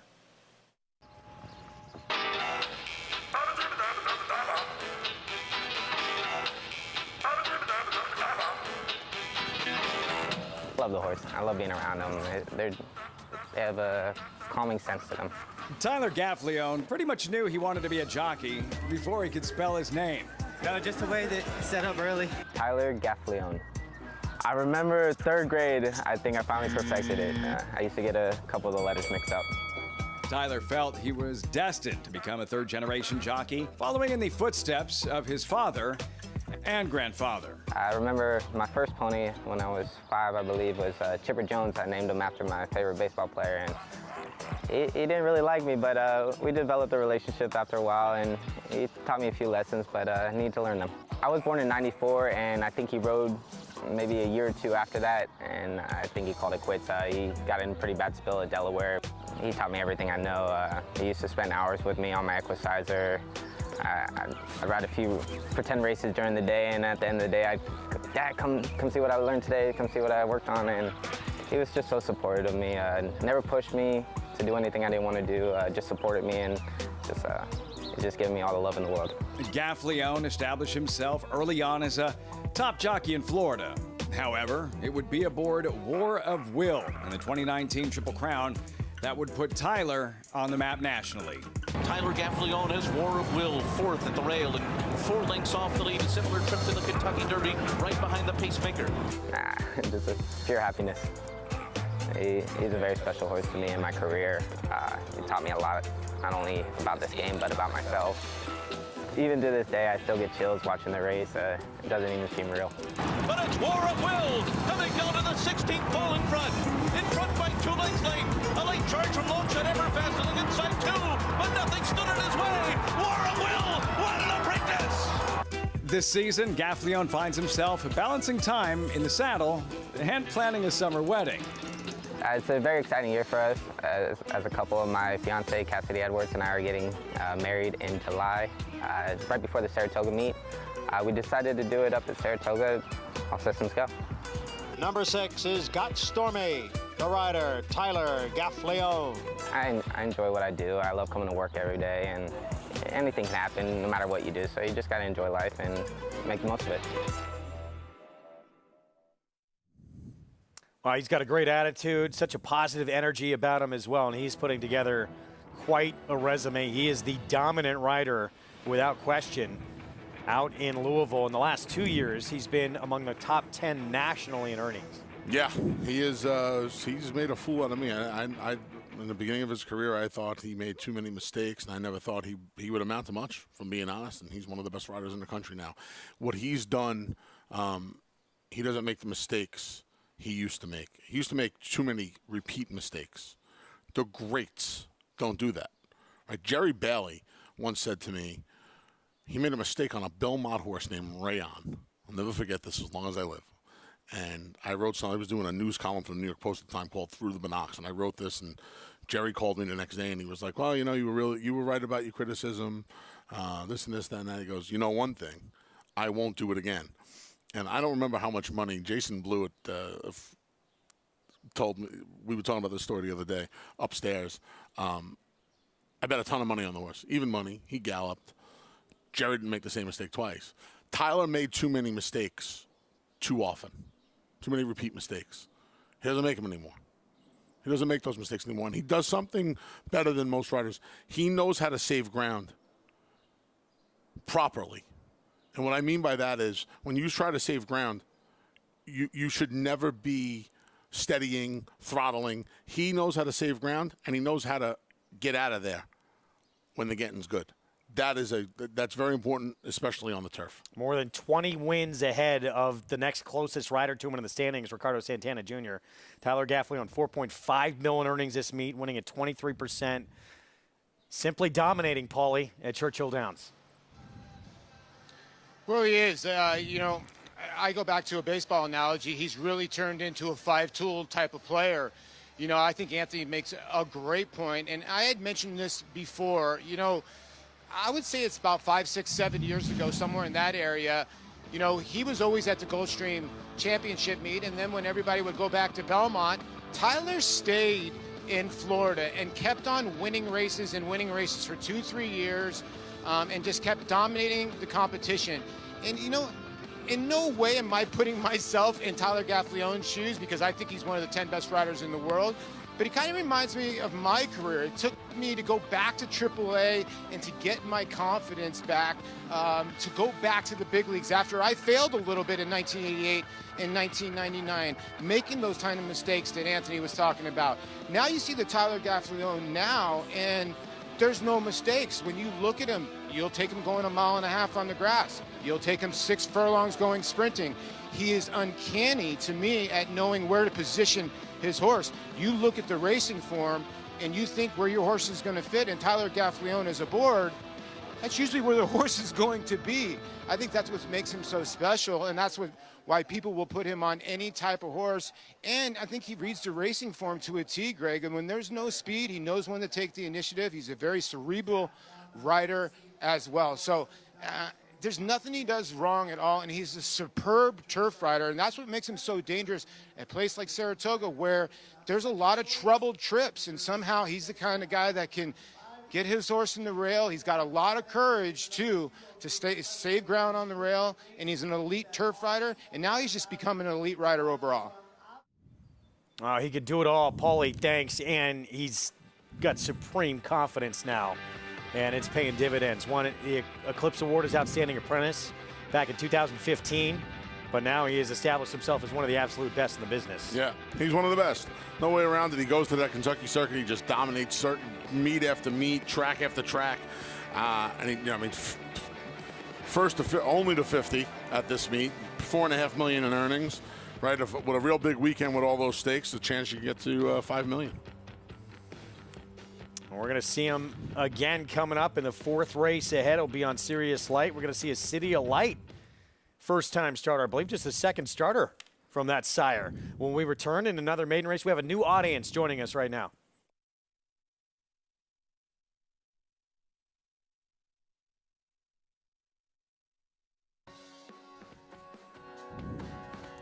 Welcome to those just joining us on Bally Sports Southern California.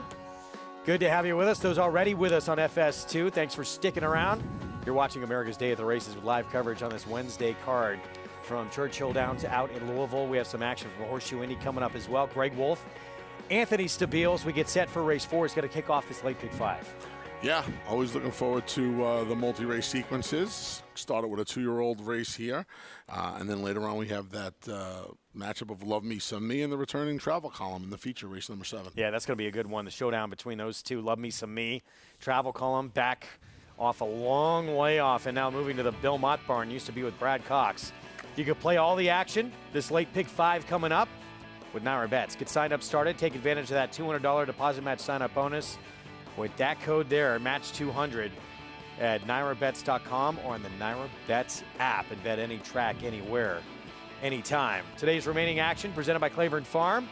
Races 4 through 9.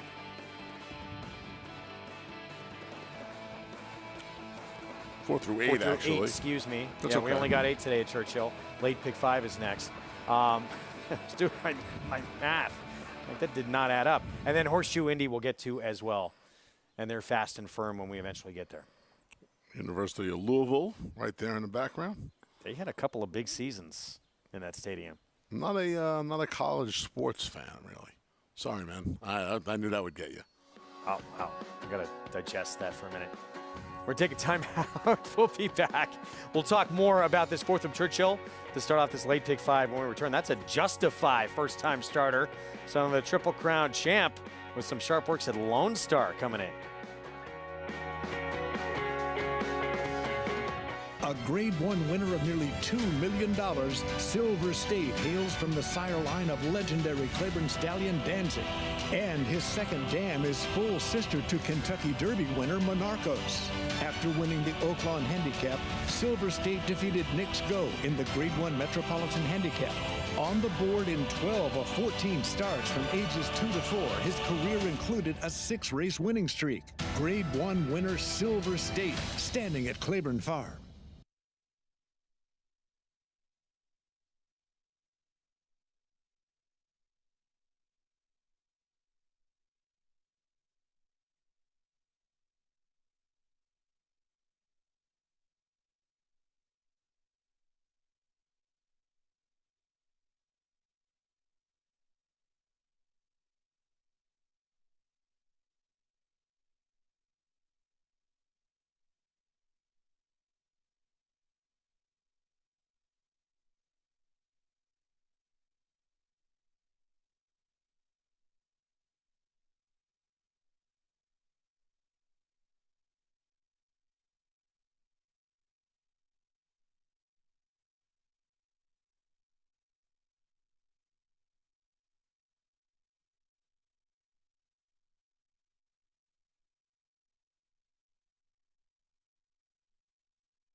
We're back on America's Day of the Races on FS2, Bally Sports Southern California. Program brought to you in part by Claiborne Farm. 100 years of doing the usual, unusually well. Great day to take in the races on a sun-filled afternoon in Louisville. We got the late pick 5 approaching the 8-minute mark to post. And that right there, a first-time starter. We've already seen a couple of horses win from the rail today. Lady Radler will have the rail in this race coming up and training sharp, it looks like, at Hawthorne. You have the consumer credit. Turf Runner, one of the Memories of Silver, Grade 3 Swedish Chant for Chad Brown. Yeah, Bullet works on the Hawthorne dirt, including one out of the gate in 47 back on May 28th. See how much speed this daughter of Cantheros shows on the main track. 4 figured to take a lot of money in here. This 5 filly we're taking a look at was in the same race as the 4. Shoplifter, the 4, got beat a neck. Cotton Candy Annie, the 5, was fourth, beat about 9 1/4 in that race, but did have a little trouble at the beginning. First and second choices, Cotton Candy Annie, part of a favorite entry. Second choice entry, rather. Shoplifter was the favorite, just got beat a neck that afternoon. And, yeah, I mean, one of them. She fights here. Yeah, she ran really well. Shoplifter ran really, really well this day. Just going to get gunned down late and with a re-rally along the inside. Big effort, though, and I can see why she is the overwhelming favorite right now. Meanwhile, here's the City of Light first-time starter. I believe, again, just the second City of Light to run. Winner of the Breeders' Cup Dirt Mile, the Pegasus as well for Michael McCarthy. He was sensational in his time. Only other foal to race out of the dam was 0 for 4 to this point. So it's just kind of a reverse work tab, right? You see the slower work out of the gate, 49-3 breezing. I like the gate work as the penultimate work. Look at that fast. Look at how fast that work was from the pole last time. 47.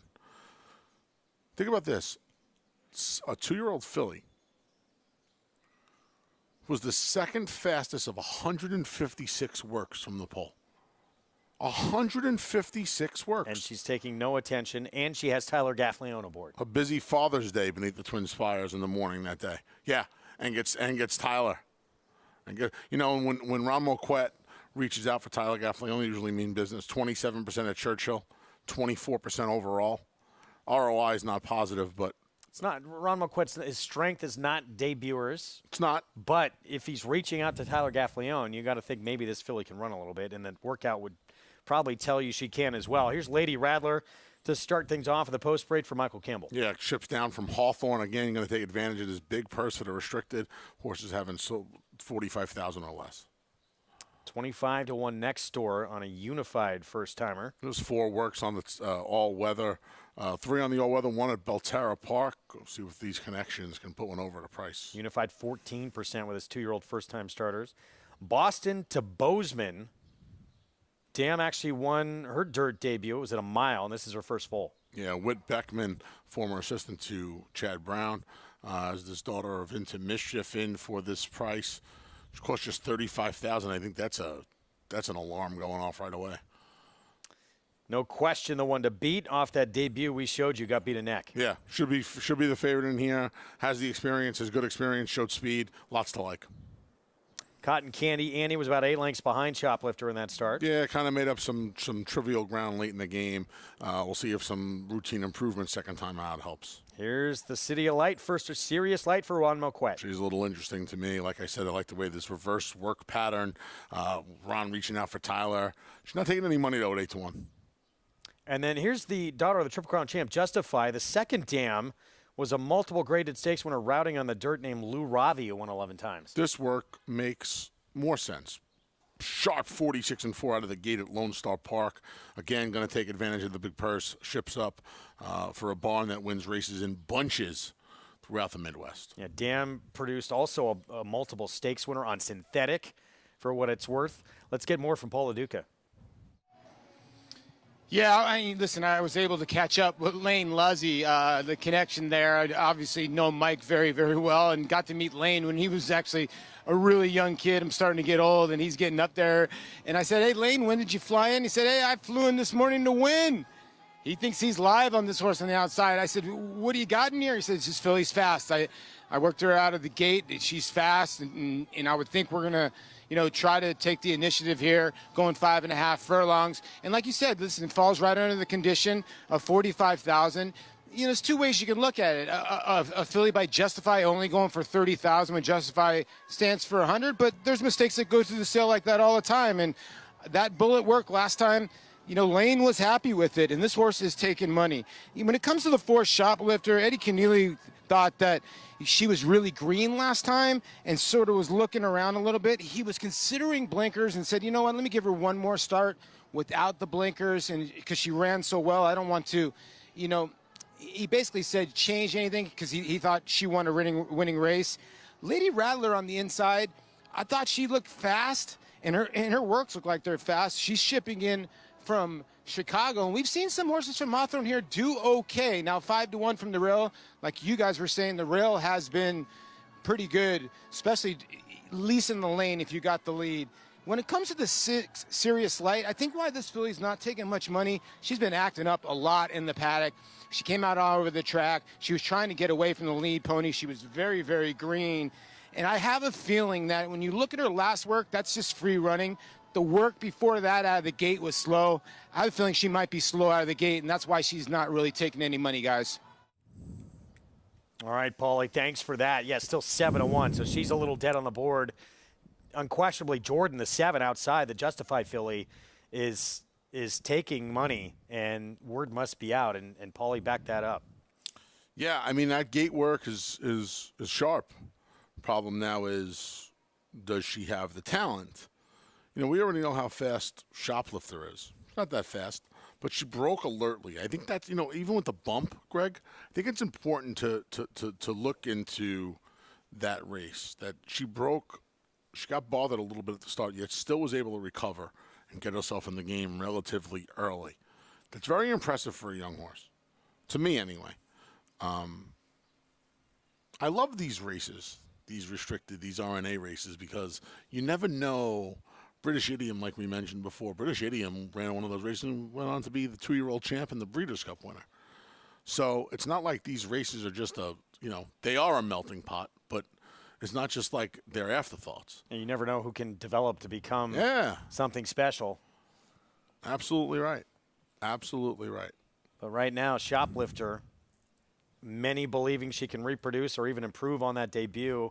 And if she can, she will be very tough to beat in this spot. And that's why she's odds on. There she is with Harley, America's favorite pony. Right. If you think a 60 Beyer speed figure wins this race, she's probably going to win. If you think there's somebody else in here, or it certainly didn't sound like Ron Moquette was too high on Serious Light's chances with some possible gate issues, right? Again,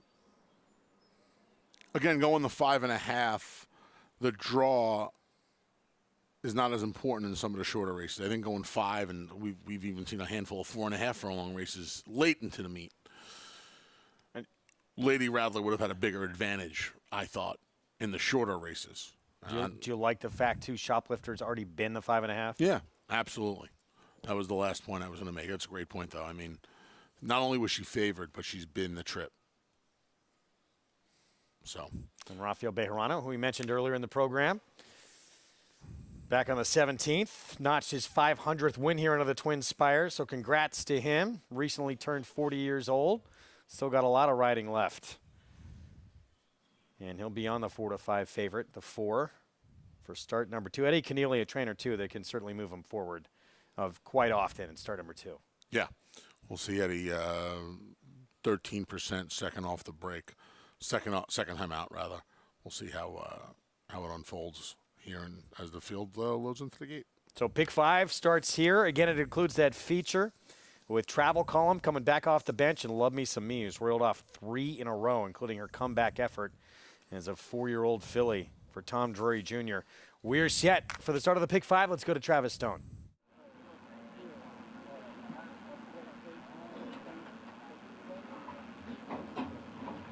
They're in the gate. And they're off. Shoplifter fires out first.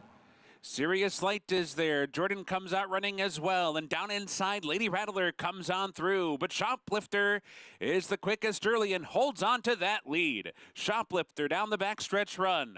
Lady Rattler toward the inside. Second, Serious Light is third. Lawden's on the move while fourth. Jordan spun out 4 wide. Fifth, 5 lengths back. Cotton Candy Annie and Boston to Bozeman the trailer. 3 furlongs to go. Shoplifter the leader. Lady Rattler comes off the rail now to put some pressure on for the run to the quarter pole. Shoplifter short lead. Lady Rattler right there. Quarter 22 and 4. These two head for home together. Shoplifter off the turn short lead. Lady Rattler trying to push on by, but Shoplifter repels that challenge. Shoplifter holding on, and Shoplifter is opening up.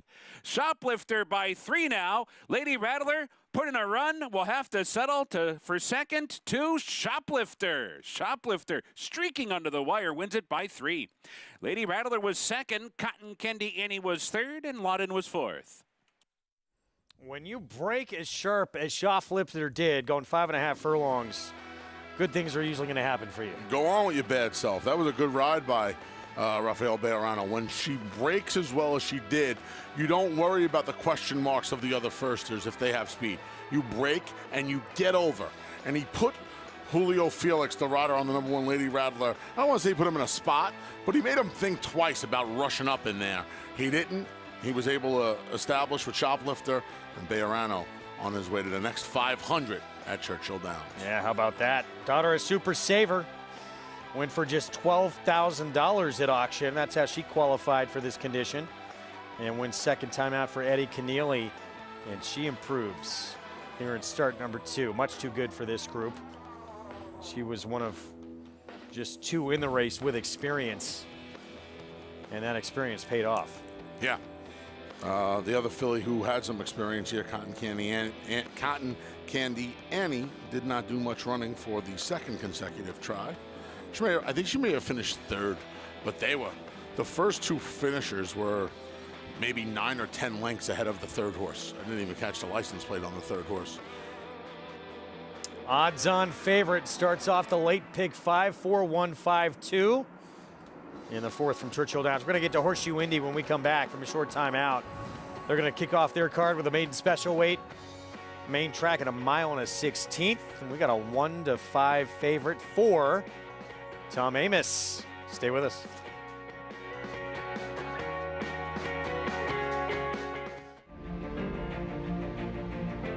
Idle, perfectly timed. Idle gets up under Joel Rosario to win the big cap.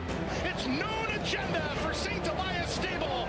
Race Adler, a scintillating performance in the TVG Delmar debutante. And Clariere will win the cotillion. Down to the wire. Who's going to win it? It's Mala by a neck.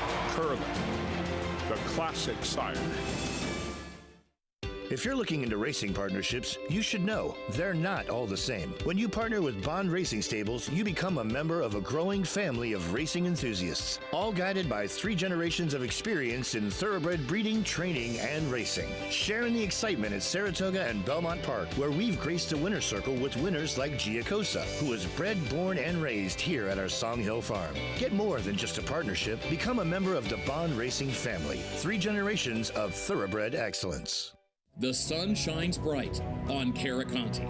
His first crops of racing age are showing brilliance on the racetrack with a high percentage of stakes winners. His versatility is evidenced by winners on all surfaces across the globe. And his offspring are lighting up the sales ring. With his biggest and best quality of books in the pipeline, the sun shines bright on this value sire. Caraconte, standing at Gainesway. Racetrack Television Network brings you every race, from every track, on every screen, every day. With monthly packages starting as low as $5, RTN gives you great value and access to more live HD streaming and race replays than anyone. Visit RTN.tv today to sign up and watch on almost any device, including Roku and Amazon Fire. RTN has packages that start at $5 per month.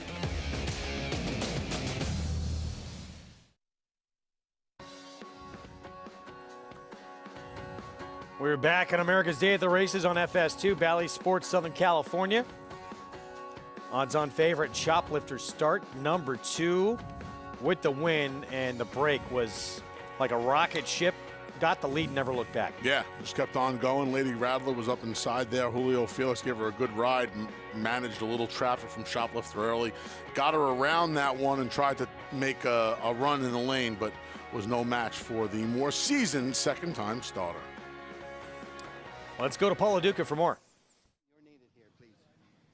Yeah, I'm with winning trader Eddie Keneally, and I'm also with Christian Hayes here. And I was talking to Eddie a little bit earlier. I said, Eddie, did you pick this one out? You're like, yeah. What'd you see for $12,000? Well, she's got a nice little pedigree. She was a little small and immature at the sale last fall, but she had quality, and I liked it. And Christian, obviously, you and Eddie have gone how far back? Way back, several years. And, you know, what was your process with this filly when Eddie bought her for $12,000? Say, what the heck? Let's go. I said, okay. I love the pedigree, and he doesn't pick a bad horse. Yeah. And Eddie, this condition is just awesome, isn't it? This RNA under 45,000 gives these other horses a little chance to not run against $1 million and $500,000 purchase. For sure, it's a nice option to have for these 2-year-old maidens, no doubt. And where would you go with her next? You think she can go long, or what would you like to do with her? She'll run all day, actually, yeah. We have her in an auction at Fasig-Tipton the second week of July also. That's an option as well. We're sellers. Christian, sellers? Yeah. The time's right. It's all about the money. When you win something like this, she's worth a lot more than $12,000. And by the way, it's Super Saver Day today. That's the second Super Saver filly to win. How about that? It's all coming together. I bet that phone's ringing right now with some offers off this performance for Shoplifter. Yeah, a couple of Super Saver wins in these RNA races. So, you know, that what that shows you is you can go and find some value, and they're out. $92,000 pot, even if it's 55%, even on the California scale, 46, $50,000 to the winner. Already won $18,000 off that runner-up finish in the debut. There you well go. out. Right? Yeah. Well, I mean, you put some money into the horse, paid $12 for her, so they're out. Yeah, well done. Somebody calls with $125,000. You give them the halter and the shank, too. Eddie Keneally came to the U.S. back in 1987 to start working here in the industry. We used to train privately for Jack Kent Cooke, former owner of the Washington Redskins, when they were named that, and went out onto his own shortly afterwards. Sharp trainer as we get set for race number 5, start of the pick 4. 10,000 starter allowance, mile and a 16th. And Indian Gulch, yes, the favorite right now. 7-year-old, he wins a lot. He's a 14-time winner. He comes from very, very far out of it to win his races. We'll see if he can get it done here, if there's the pace to set it up for him. He'll be fun to watch, but if you're going to put your money on him, your heart might be pounding down the lane. As we go to Horseshoe Indy for their opener on the card, a maiden special weight. Again, it's a 2-turn mile in the 16th race. 1-9 on a Tom Amoss horse for my racehorse, who's coming from the bigger leagues at Fairgrounds at Churchill to Horseshoe Indy. And as a result of that, a couple of bullet works as well here. Getting hammered on the tote board. What can I mean, what can you say here? What can you say? The class drop from the circuit drops, but has this horse done a lot of running in his 3 races? 8 Not really. feet 11 lengths each of the last 2 starts. Yeah. This just goes to show you how the best hop is a drop. That doesn't always necessarily mean from the special weight to the claiming ranks, Greg. Now, circuit to a lesser circuit is what everyone's playing here. And what about not this time out of an Awesome Again mare is going to get extra ground today for the first time? Yeah, well, 2-turn debut off 3 6-furlong races, so plenty of, I don't want to say foundation, but experience, certainly. Races have been spread apart, 5.5 weeks, almost 2 months, 6 weeks. Tom Amoss, 36% at the meet, by the way. Wild. Right, a couple of bullets to scare you. Dangling 1 to 5. I don't know. That horse. Thought there were a couple of interesting alternatives. Yeah, that's probably one of them right there. First-time starter, Blue Nile, the 7. Yep. Brad Cox, debuter, homebred for Godolphin, showing up at Horseshoe Indy. Half to Penny Baker, who we saw win the stakes race over at Laurel before shipping in and taking a ton of money in the Chicago that was won by Lady Rocket on Saturday. This one's by Pioneer of the Nile. Marcelino Pedroza Jr. going to climb aboard for Brad Cox as the field of maidens makes their way onto the main track. A couple of works, too, from Blue Nile that at least would hint at ability. Yeah. Here's Uncle Buff. Barn just 1 win this year. In the Texas bred. Started his career in Sam Houston. Local debut on turf, then dirt within 9 days. They were not very good. Another Texas bred just went by. It was 0 for 10. And here's Can't Hush This, the 1-9 favorite. Yeah, there you go. We'll see if the best hops to drop going from the Fairgrounds in Churchill here to Horseshoe. UMC Indy. Hammer fan?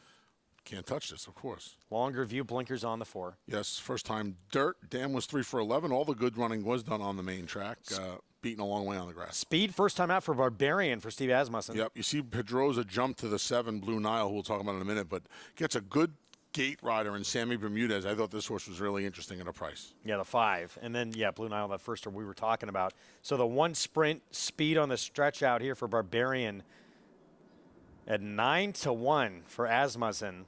Little interesting here as we get set for the first coming up. You can play this race, all the action from Horseshoe Indy and all these racetracks across the country with Naira Bets. Get signed up, started. That's the offer. $200 deposit match sign-up bonus with that promo code. Match 200. Yeah, match 200. Get over to Naira Bets, sign up with that promo code, and a $200 deposit match after your first deposit. Bet any track, anywhere, anytime. And join now at NairaBets.com to earn your $200 deposit match. We have a great promotion going on over at Naira Bets right now. Bet $20 each day. If you have done it Monday and Tuesday, I've been putting plays up. There's a play up for Churchill Downs Race 7 later on. Just bet $20 each weekday. And Saturday, at least $20 each weekday. And Saturday, there'll be $20 in your account. So there you go. Head over to NairaBets.com for more details. Thank you, my friend. Anytime, pal. So this race, they're begging you to bet against. Can't hush This is bananas. This is a bananas price. 1 to 5.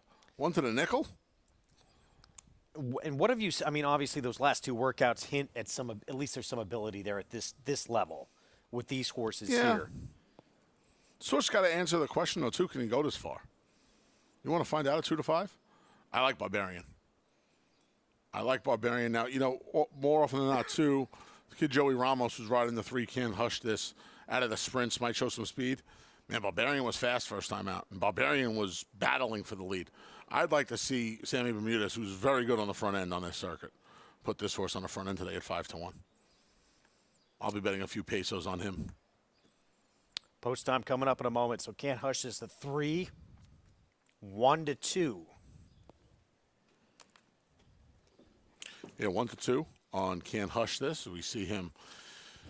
Those blue blinkers, they were put on for the first time last time, and they sharpened them up a little bit as he went by. There's the number 2, Jalahorn, first time Lasix. Hit the board in just 3 of 10 runnings. 5-ball Barbarian. That's why I like him here.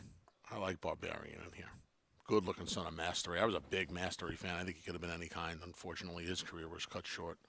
We'll see how his progeny do on the track now with this in his second year. Yeah, this down 5 4 to 1. He's a danger. He's going to be in front. He should be anyway. But can he handle the stretch out? Mastery out of a Sky Mesa mare for Asmussen here. Start number 2. And the price starting to come down now. Knew we were going to get 6 to 1. Down to 9 to 2 right now. Now 4 to 1. And the Brad Cox first timer continuing to take support as well as the second choice right now. Yeah. First time starter. Half to that Penny Baker, like we said. Got to go 2 turns first time. That always worries me. So, I mean, pedigree's there.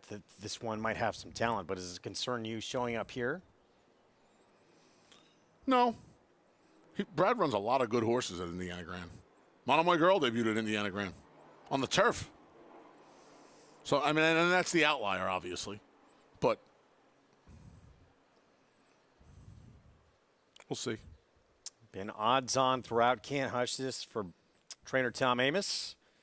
Start number 4, and at least since coming here, appears to have settled in nicely with those couple of works you see on the page that stand out. But I'm with you. At this shorter price, I would want to look elsewhere with too many question marks, including the distance. I wanted to try to 5 here.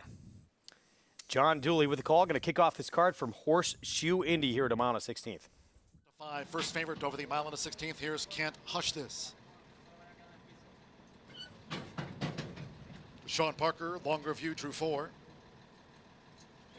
Now Sammy Bermudez with Barbarian coming up.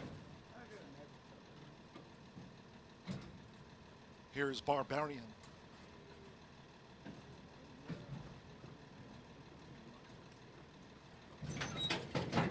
One more, Blue Nile, leading jockey Marcelino Pedrosa Jr. with 33 wins at the meet. Main track fast under sunny skies for the first of the day. The tailgates are open. That was Uncle Buff. It was fractious in the gate, Uncle Buff.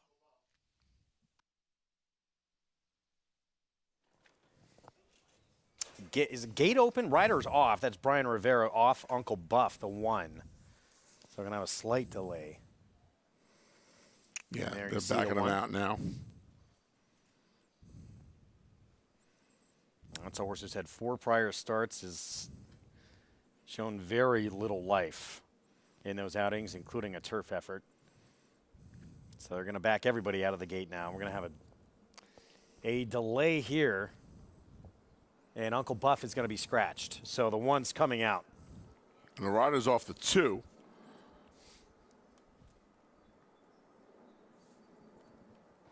So that's Chelsea Bailey. Yeah, we're going to see if they load these horses right back in. We got to know Chelsea Bailey quite a bit at Oaklawn this past meet. A nice feature on her story.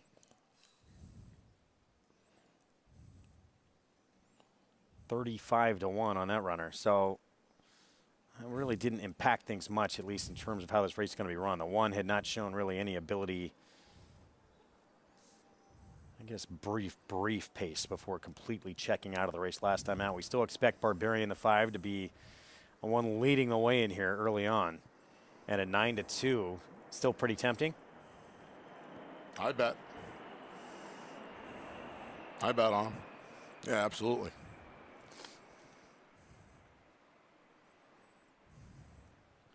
But it's 2-5. Can't hush this. My racehorse, Tom Amoss. We talked about his really 2 good 2-year-olds we're going to see in stakes coming up. One of them at Saratoga in the Sanford. And another one we're going to see in the Bashford Manor on July 4th weekend. All right, they're loading them back in. Can't hush this, the 3 odds on favorite. John Dooley again, the call, the opener from Horseshoe Indy. Sammy Bermudez with Barbarian. 1 more. Again, Marcelino Pedrosa Jr. with Blue Nile debuts. Again, Sunny Skies here, fast track. First of the day past due. They're in the gate. Away and running out Horseshoe Indianapolis. Can't hush this, broke sharp. Barbarian with a bid.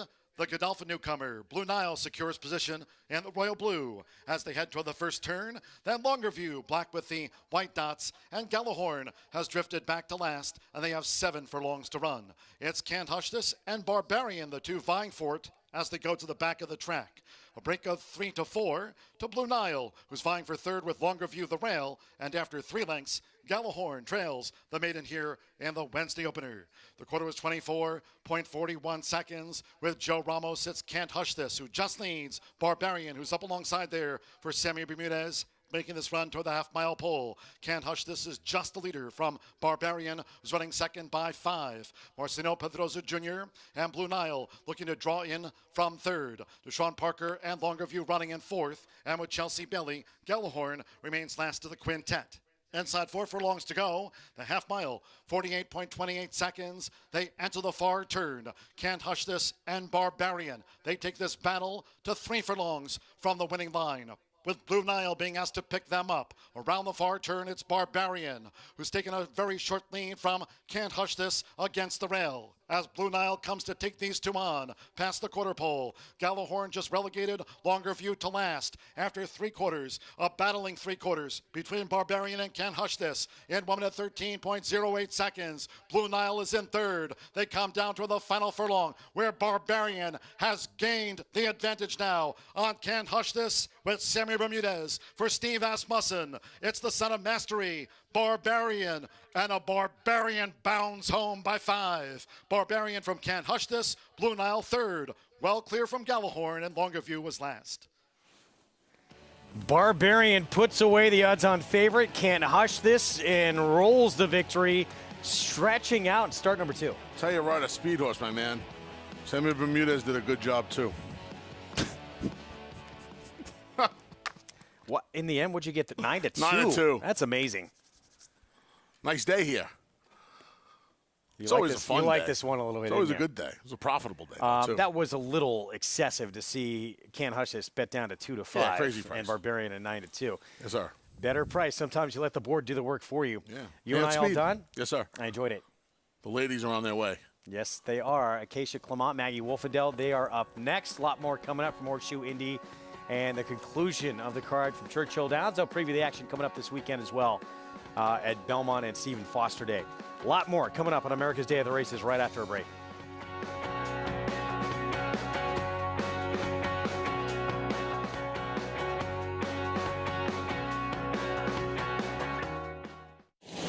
Off into Perryville.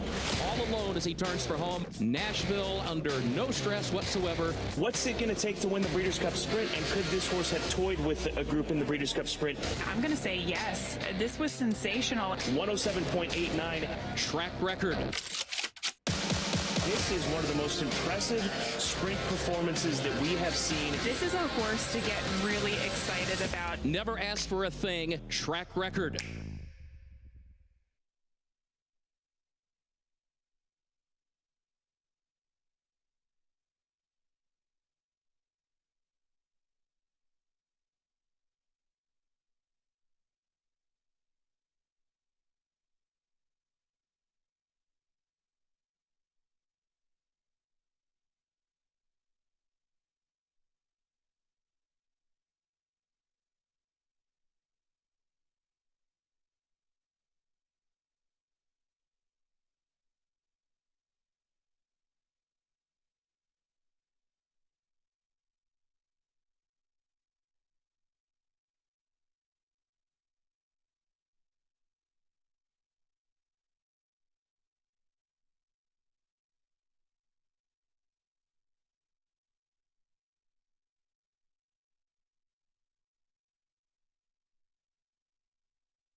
There's a saying in horse racing, pace makes the race, and it's true.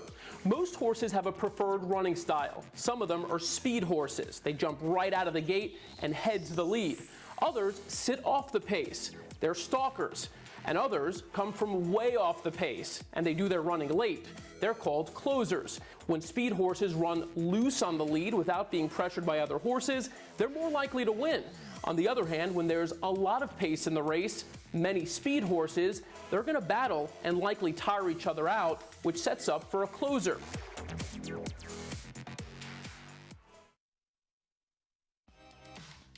You're watching America's Day at the Races, brought to you by America's Best Racing. For the love of the race, visit americasbestracing.net today. Great shot of the Churchill Downs starting gate as we get ready for the 5th race of the day. And looking like a beautiful day in Louisville, Kentucky, as it's ladies' night on America's Day at the Races. Acacia Clement alongside Maggie Wolfendale. And Maggie, our producer Evan just asking if it was the first time we've shared the set together. The last time we did, we had to become race callers as well. So hopefully that doesn't happen today. He missed the legendary episode where John Dooley's mic wasn't working at the fairgrounds. And let me tell you, I do not want John Dooley's job with the trees down in New Orleans, because you can barely see anything. Assumably, let me be a little bit easier from the booth, from our TV angles that we were getting, but excited to be here with you, preview some of the big races coming up this weekend, as well as remaining races from Churchill Downs, as well as a little Horseshoe Indy action. We'll get some John Dooley action a little bit later on today, too. Hopefully we'll let him do his job, though, and we don't have to take over this afternoon. We did pretty well tag teaming, though, I will say. Race 5 at Churchill Downs will be our first order of business, a mile and a 16th on the main track. Starter allowance race, 4-year-olds and upward. Taking a look at the field. Pretty wide open board, 2-1 favorite right now. We'll meet the field starting with Ron Moquette's Charge, leader of men. Yeah, this is a race, Acacia, where a lot of these horses have met each other. Leader of Men finished third behind Indian Gulch and Home Run Trick. Even effort last time. Here's a horse off the back of a win, Family Man. He seems like one that might need the lead. Don't know if he'll get it over Home Run Trick. Exulting 4-1 right now. He was disappointing. I don't know why you would take a short price on him, given his last performance, though he does have the go-back races. Not the most consistent type. Nope. Winner of that common race, here's Indian Gulch. Yeah, he was impressive because it looked like Home Run Trick was going to run away with things, and he came from the back of the pack to run them all down. The number 5, Blue Ridge Mountain, 1 mile and 3/4 last time out. Yeah, that was just a bit too far for him. Back at a distance he can be competitive at, though last time I thought he was at a distance like this, 2 back, he got an optimal trip. All West stretching out. Yeah, I mean, there's go-back races with him, and he does make a bit more sense going longer. Another stretch-out runner. Here's Eagle Pass. He wasn't great in his last couple starts against these common horses. 2 back, he was steadied at the break, though, which I think cost him. And he's a big price at 14-1 right now. And Speedy, Home Run Trick to the outside. Yeah, like I said, he's going to have to deal with the 2 horse in here, Family Man, from that outside post. We'll see how quick he can get into stride and clear over.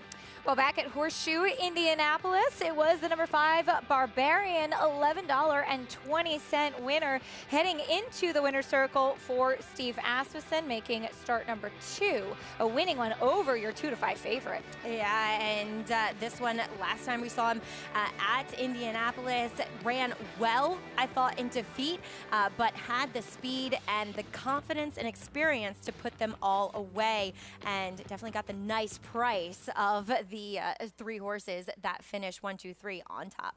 Well, as we've been teasing for you, coming up this weekend, we have some exciting stakes action to look forward to at Belmont Park. Maybe all eyes are on Saratoga. We're 15 days away, but we are not done yet here at Big Sandy. Life is Good, a big name on the program this weekend, pointing to the John Nehru on Saturday as he makes his first start since coming back from the Middle East. And Maggie, I spoke to Todd Pletcher, his trainer, the other day, and he said he didn't want to go right into the Whitney. He wanted a prep race and thinking that the Nehru would be a good spot for a horse that has been effective going shorter as well. Well, too, this is kind of what they did last year when he came back off that layoff into the 8 Challenge Jerkins. Now, he was beat that day, and a lot of people critical of Mike Smith's ride, but I do think he was beaten by a very accomplished and possibly the best sprinter still currently that we have in this country in Jockey's Warrior. That was such a great race. It was so good.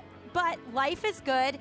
It then set him up well for an easy romp against nobody really in the Kelso, but he was dominant in the Breeders' Cup Dirt Mile and then on to the Pegasus World Cup. Now, I'm wondering too, Acacia, is he a horse that actually might be a bit better around the 2 turns? You know, we saw him kind of rip the heart out of his main foe in Next Go by sending to the lead, and a lot of times it's easier for these speed horses to go around the 2 turns because it allows them to kind of get a breather, not going quite as fast around that first turn. So we'll see. This is definitely a prep. He might just be the best horse overall in here, but again, he has his face Speaker's Corner, who, if he didn't have the Met Mile looking at you in the face, you'd be, well, this is just a walkover for Speaker's Corner, isn't it? Yeah, you would think so. And Belmont bringing Speaker's Corner back relatively quickly after that Met Mile defeat behind Flightline. Hopefully, we will get a chance one day to see Flightline and Life is Good line up together in the starting gate. Let's hope. As we take a look at horses on the track for race 5, Paula Duca still with us. Polly, these horses, they're old friends in this group. Who do you like of them? That's true. Well, it's really hard to get past Indian Gulch, right? I mean, this is actually a cool little horse claimed for $4,000 by Jay Bernardini. This horse actually won a 2-mile race in Mountaineer, and he's absolutely stepped up his game. And like Maggie said, I mean, Home Run Trick, no pun intended, looked home. I mean, how did she get caught in the late stages of this race? But Indian Gulch, or how did he get caught? Indian Gulch just came from out of the clouds. But he's just been in such good form. He's got 2 wins out of his last 3. Like I said, he had 2 wins at Mountaineer. His only race here at Churchill Downs was a good win. I do think the 2 Family Man is sort of getting a tiny dismissed in here, Acacia. You know, 5-1, you're getting Tyler Gafflin. I thought the horse warmed up great. 3 for 3 over the racetrack. That is a big plus, too, as well. Exulting. You know, Maggie, I think you and I were on air for Exulting. His race 2 back, he really lugged out bad. He did not run well, and I'm wondering at age 9 if he sort of lost a step. I thought the 5 warmed up unbelievable for Joe Sharp, and Adam Beskidzka gets back aboard. That would be my price play at 8-1. All right, Paulie, thank you. Blue Ridge Mountain, who does get back from that 1 3/4 try. Final thoughts as they're going in the gate, Maggie? Yeah, I too, like Paul, I'm a bit against Exulting in here. Blue Ridge Mountain, certainly the interesting player in here. I'm really interested to see, Acacia, how the pace develops. If we see Family Man go, or is this a walk in the park for Home Run Trick? We'll try to make it a home run from that outside post under Tyler Gaffleone. There he is. We'll break from Jimmy Graham. Tyler rode him last time. Jimmy Graham aboard today, the number 8 Home Run Trick, who does look to be the controlling speed from the outside. We'll see how it plays here in race 5 at Churchill Downs. We send it up to track announcer Travis Stone, standing by with the call.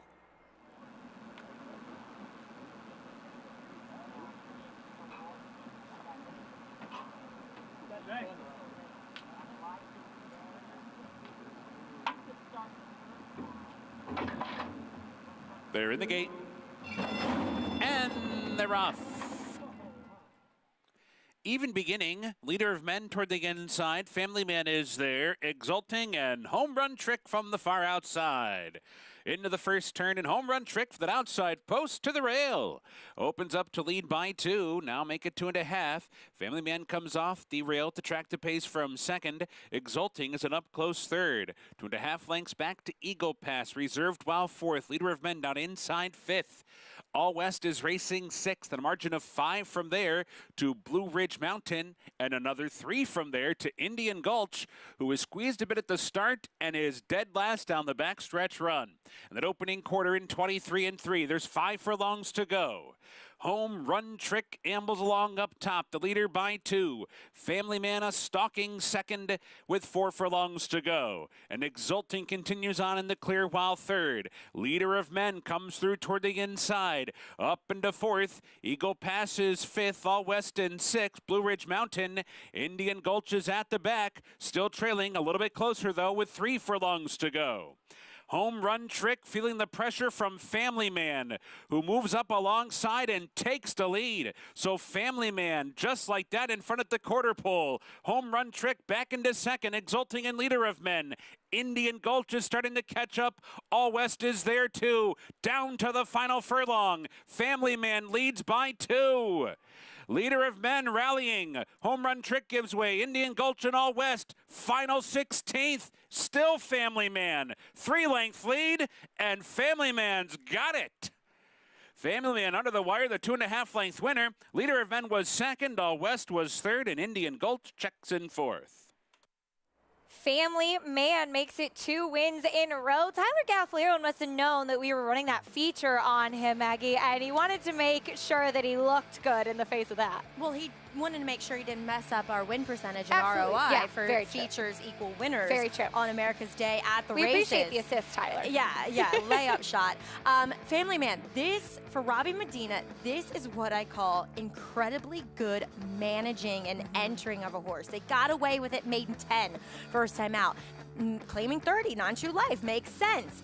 Then they kind of tested the waters a little bit, and he lost his way. We see the layoff. Boom, he is back on track, second and third off the layoff, taking advantage of these starter allowance races. This horse has paid his connections back dividends for being patient with him. Look, he didn't start until he was a 4-year-old. Now he's a 5-year-old, and now he is 5 for 8 lifetime.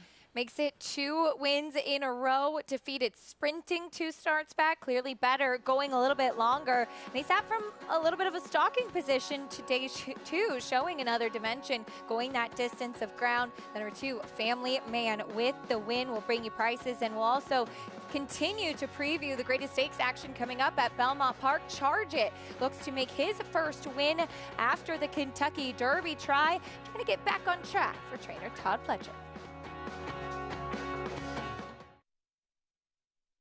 Maximum Security proves he's the real deal with a gate-to-wire win in the Florida Derby. Champion 3-year-old. Maximum Security has won the TVG.com Haskell Invitational. 11 triple-digit buyers. Maximum Security. He smoked them in the Cigar Mile. Grade 1 winning 4-year-old. Maximum Security takes them all the way in the TVG Pacific Classic. Secure your mare's future.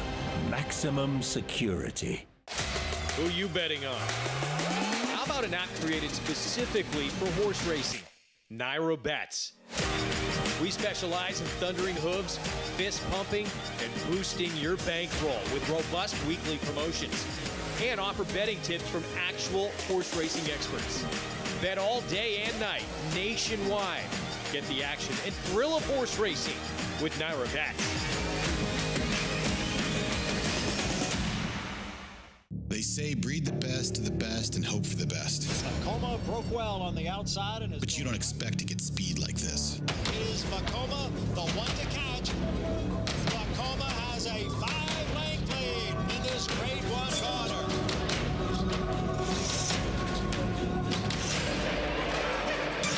Vacoma continues to battle on down at the rail. It is Vacoma who's going to win the Met Mile. Now more than ever, it's time to get with the program because New York breds start with an advantage. New York breds run for serious green at Belmont and Saratoga. New York bred maidens run for up to $75,000 and allowance horses for up to $85,000. And serious New York bred owners can collect awards of up to $20,000 per horse per race in open company. So get back with the program. Seriously. We're back on America's Day at the Races on Fox Sports 2 and our regional networks. Our program brought to you by Run Happy, the brilliant Eclipse Award champion and record setter who raced medication-free. Beneath the Twin Spires, that familiar sight, the winner's circle, a familiar sight for Tyler Gaffleone as he picks up another one aboard Family Man. I love this ride. You could see that Tyler was confident in this horse. He was more than pleased to let Home Run Trick go on his merry way, clear to the lead from the outside and sit second. And yeah, he was shaking him up here the last eighth of a mile, but nobody really got close. And like I said, this is a horse who, yeah, he took a while to get to the races, but he knows how to win. Acacia reeling in his 5th career victory. And it is nice to have options. As you mentioned, this is a horse that debuted for maiden 10,000, making him eligible for these starter allowance types of races. If you could find a horse that kind of fits in these conditions, you see people oftentimes claiming horses just to run in these conditions because they can be very lucrative. Oh yeah, and I mean, if you have a horse that is in great form, you just take advantage of these starter allowances. There's no better and easier way, I should say, not that there's an easy way to necessarily make money at the racetrack, but it's kind of a, you know, through the hoop, nothing but net type of deal with these starter allowance races. Like I said, if you have a horse that's in good form. Family Man in good form right now. As we turn the page, head back over to Horseshoe Indy. As the close-up, you look nice though, at least in that Thanks. shot. I was looking at the wrong camera. I don't. What's going on? Horseshoe Indy coming up as our next order of business. A mile and 70 yards on the main track for race 2. Coming up next, Dreamkeeper 9 to 5, Marital Bliss 8 to 5. The scratch of the 1 to the insides will meet the rest of the field. Here's the 2. Asking for it. Yeah, asking for it. Really restless in the gate last time and getting out badly around the turn, Acacia. I'm not willing to jump in at 5 to 1. That's a short price off of that effort. Here's the 3, Hemp Heaven. Dirt efforts. There's only been 3. They're not bad. Comes out of a 4th place finish at Keeneland the last time out. We saw the 4 Sakil go by. Yeah, here's the 5 Dreamkeeper. Now your favorite at 8 to 5. I think people just see maybe the fact that this horse is the lone speed possibly in here. And we saw the last race Wired thinking the same thing and has run some fast figures. And our friend Tom Amoss, represented by Marital Bliss, to the outside. You can join Naira Bets today and play the action on our program and a whole lot more while earning up to a $200 deposit match bonus. Sign up using promo code MATCH200 and earn up to a $200 deposit match right after your first deposit. Bet any track, anywhere, anytime. And join now at NairaBets.com for your $200 deposit match. We want you to have your account ready Don't miss out on anything as we get ready for this second race. The two horses to the outside taking the bulk of the money right now. As you mentioned with Dreamkeeper, this is a horse who does have that early speed. Now with Michelle Boyce, this is one who actually, I saw him at Gulfstream last year, earlier in the year, starting out, and it seemed like distance would be his friend, and he just hasn't really kind of developed into the horse that maybe they had the expectations for. Right, he kind of has trouble sealing the deal, if you will. So he's a horse that is also going to have to deal with the presence of that horse coming in off the maiden breaking victory to his outside, and Marital Bliss, who does have some early pace as well. And like you said, yeah, he shows some ability, but it seems as though stamina is called into question oftentimes. And with Marital Bliss just laying in that advantageous spot to his outside, I'm not sure if I'm totally, all with the favorite in here. I think certainly Marital Bliss is the interesting new face in this group. Still lightly raced as of yet. 3-year-old to the outside. We'll come back to that Horseshoe Indy race more in a moment. This weekend coming up at beautiful Belmont Park. We have a couple graded stakes on Saturday to look forward to, stakes on Sunday and Monday, as we will race on July 4th as well. Looking forward to all of this action. And a horse that you had alluded to earlier, Maggie, Speaker's Corner. He was so impressive in the Carter, and it seemed like kind of the matchup of dreams with him and Flightline heading to the Met Mile. Flightline just rolled by him like he was standing still. Does he get back on track this weekend in the Nehrude? And to boot, Flightline had things go against him, where Speaker's Corner got to cut him off at the start, where Flightline didn't break that well from the inside post, throw dirt in his face, get to a somewhat easy lead, and he had absolutely nothing turning for home. I thought we'd see more from him, but I suppose, and emphasis on suppose is a positive, that Bill Mott turns him around and goes back in the Squire. I do think ultimately he is a horse that's better with less ground. So getting back to the 7/8, albeit both races configured around one turn, is profitable for him. He's that Carter was breathtaking. I thought we were gonna see a ding-dong battle to the line in the Met Mile, and Flightline, maybe he could just be the next, literally the next coming of Pegasus. I mean, we'll find out more come this weekend in the Nehrude. Yeah, we certainly will. We look forward to seeing what Life is Good has to offer. We look forward to seeing what Speaker's Corner can do as well. Back at Horseshoe Indy, we have this race too coming up. Favoritism going back and forth between the two outside horses. We talked about them a bit. The other one that's taking some attention is the 3 Hemp Heaven, who's, as you mentioned, only had a couple of dirt races. 4th last time out at Keeneland. The 2nd place finisher came back to win his next 2, albeit at Belterra, but a horse that was in good form. And you would certainly think that this is maybe a little bit of a softer spot than what he faced last time. Yeah, absolutely.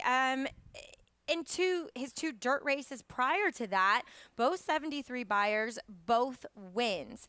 Does a 73 buyer win this? Not necessarily, because if Dreamkeeper gets back to his race 3 back, or even some of his races at Hawthorne too, he probably wins here, Keisha. But he is an interesting, somewhat kind of new face here at Horseshoe Indy. We haven't seen him run here either, and he comes in as a fresh horse. Now, maybe he needs a race to get going, but he ran well from the June to November layoff, so why would we think that?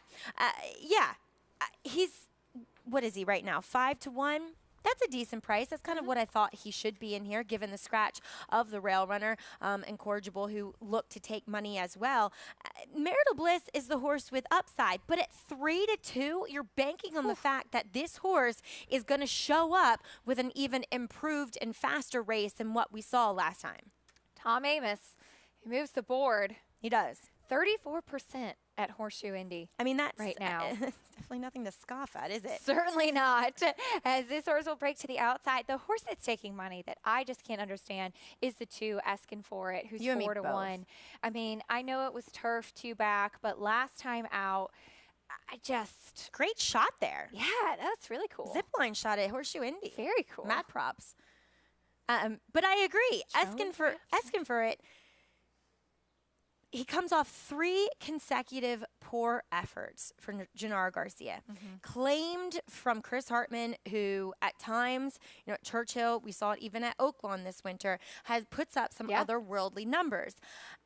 And I don't like the fact now he's going to have to be in the rail again like he was closer to the inside. He was kind of acting up in the gate prior to getting out of there. And 2, the jockey had a firm hold on that inside left rein. He was getting out and he was unable to ride him. It was a tougher spot. Yeah, fine.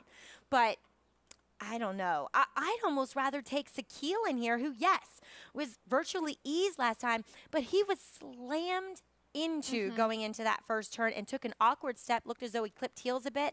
Why can't he rebound a little bit as he is your longest shot on the board? His race is 2, 3, 4 back would certainly make him competitive in this spot. It's an intriguing second race at Horseshoe, Indianapolis. John Dooley standing by with the call of race 2.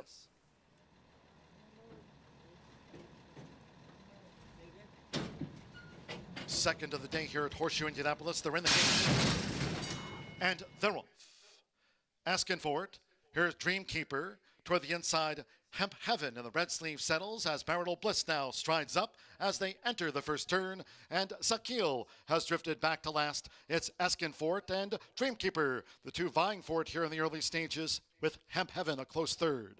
Joe Ramos and Marital Bliss, 4th on the outside, and well settled by Manny Esquivel. Sakil has drifted back to last. It's Eskinfort who leads with the rail for Gage Holmes. Eskinfort is just the leader as on the outside, right there for Fernando de la Cruz's Dreamkeeper. The quarter was covered in 24.70 seconds, making this run toward the half-mile pole. It's Eskinfort who generates the pace to Dreamkeeper with on the outside Marital Bliss, joined toward the rail by Hemp Heaven, who's looking to launch a bid now for Alex Achard. Marital Bliss is a wide 4th, and Sakil trails. It's 6 lengths from tip to tail.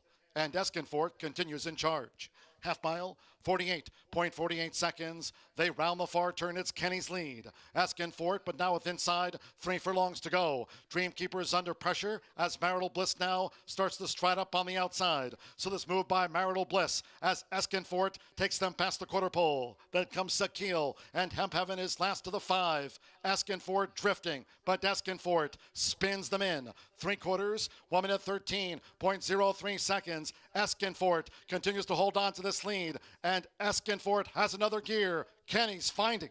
Eskinfort is kicked away now from Dreamkeeper, who's staying on from Sakil as Marital Bliss is now 4th. They're close to home. It's Eskinfort with Gage Holmes. Eskinfort won by a half dozen lengths. Sakil edged out Dreamkeeper for 2nd. Marital Bliss finished 4th, then Hemp Heaven. Eskinfort. Maggie and I were all over this horse. We loved him today. Well, yeah, I guess everybody knew that Gage Holmes was going to put Eskinfort on the lead. I mean, what in the world about this horse's PPs says that he was going to be on the lead? I mean, well done to Gage Holmes. Yeah. He was getting out a bit there, Still too. getting out. Yeah. At least we were right about Marital Bliss. No offense to our friend Tom Amos, but he was pretty bad. Up next, Charge It, coming to Belmont, beautifully bred for Mandy Pope and trainer Todd Pletcher. Looks to get back on track this weekend. We'll talk more about him and some of the other big names we'll see at beautiful Belmont Park. Catholic Boy, one of only 3 American 3-year-old colts in history to win Grade 1s on both dirt and turf, including the immortal Secretariat. A 6-time graded stakes winner from ages 2 to 4, he was the fastest 3-year-old of his crop over 10 furlongs. Now his progeny are bringing top dollar in the sales ring. Dual surface Grade 1 winner Catholic Boy, standing at Claiborne Farm.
Mike Smith hand riding Holy Bull to mid-stretch.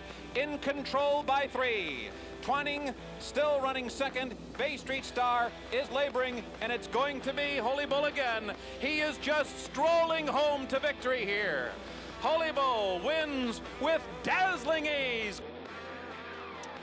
Holy Bull in the 1994 Dwyer. That was right after his win in the Met Mile before going on a tear, including the Haskell, Travers, Woodward, and Olympic handicap. Just an incredible definition of a racehorse, Maggie. I think I remember watching him as a 2-year-old when I was like 6 in the upper grandstand at Laurel, and just being like, wow, that horse is amazing. Yeah. I mean, he was just kind of poetry in motion to watch. Just loved Holy Bull, and also Tenacia. I mean, that was an easy victory for him, but he could get in a battle and come out on top. He was a game, that's for sure. Some incredible horses over the years who have won the Dwyer, as we look forward to seeing who will add their name to the history books this weekend on Saturday at beautiful Belmont Park. The winner's circle, you know, things change over the years, but things about Belmont Park often stay the same, right? That is so true. You know, I walked in here today, Keisha, I said, man, I'm so lucky to work here. Yep. It's just the most gorgeous place, the most gorgeous grounds, and there's so much history, and we've allowed history to come into, you know, the present. It's on showcase every single day you come here. It's such a good way to put it as we take a look at the 3-year-old stake schedule here at the New York Racing Association as far as the kind of series, as we'll see the Dwyer kind of kick things off, of course, leading on to the Jim Dandy and the Run Happy Travers, which we are excited will be on Fox this summer. Charge It, a big name, heading to this Dwyer this weekend. He was a runner-up in the Florida Derby behind White Abarrio, and at that point you could just really see how much seasoning he lacked versus these other foes, how green he was. It was only his 3rd start, just coming off of a maiden win. He has the pedigree to be a really good one, and I think, Maggie, we'll get a chance to kind of see this weekend where he actually really stands as a 3-year-old, because he's been kind of sent right into deep waters. Right. I mean, the Kentucky Derby, after a performance like that, showing still how green you are, and it was only his 4th start to be launched into, you know, the first leg of the Triple Crown. Yes, with the pedigree, you want this horse to achieve a lot, and he's a physical as well. I mean, he has a physical presence to back it up, this grandson of Take Charge Lady, and he moves beautifully too. But as you were mentioning, Keisha, the Dwyer is the right spot for him to somewhat regroup and really find if he belongs. If he easily handles this competition this weekend, then fine. He is a serious and logical name to be thrown into the deep hat that we have full for this year's Travers. Speaking about going right into the deep end, perhaps not as drastically, but right into Graded Stakes company for the first time, Nabokov, who we saw get a little bit of a late start. We didn't see him until April at Keeneland. He broke his maiden last time out at Belmont and did so impressively for Chad Brown and Peter Brandt, and he will take that next step forward into Stakes company. He's a weird horse that, you know, he's not a weird horse, but he's a horse that neither you or I have seen. I feel like Richie was talking about him, and I feel like Richie said that he's a horse that doesn't necessarily look as though he would love a route of ground. So, yeah, the Dwyer makes sense for his next start, and I think it's just a logical stepping stone. He has a lovely pedigree, being by Uncle Mo. He's a full to nepotism, so a Graded Stakes winner going long. She won the La Canada, I can never say that right, but also have the Songster, who was better going a little bit shorter, but we'll see. I mean, I think I would prefer Charge It of the two. He's a little bit more battle tested, but Chad Brown, he has an embarrassment of riches typically. It's usually with turf horses, but this year, he's got a lot of nice 3-year-old colts. And if he wins Nabokov this weekend, it could make it really interesting to just kind of add to that layer of 3-year-old dirt horses in the Chad Brown barn as well. I mean, not saying, of course, he's up to the level of a Zandon or a early voting or anything like that, but he could kind of be into that mix as well. Yeah, I mean, he has Jack Christopher going to the Haskell. He has Zandon going to the Jim Dandy. They have not yet decided on early voting, your Preakness winner, although working very well this past weekend with highly motivated and accomplished older horse.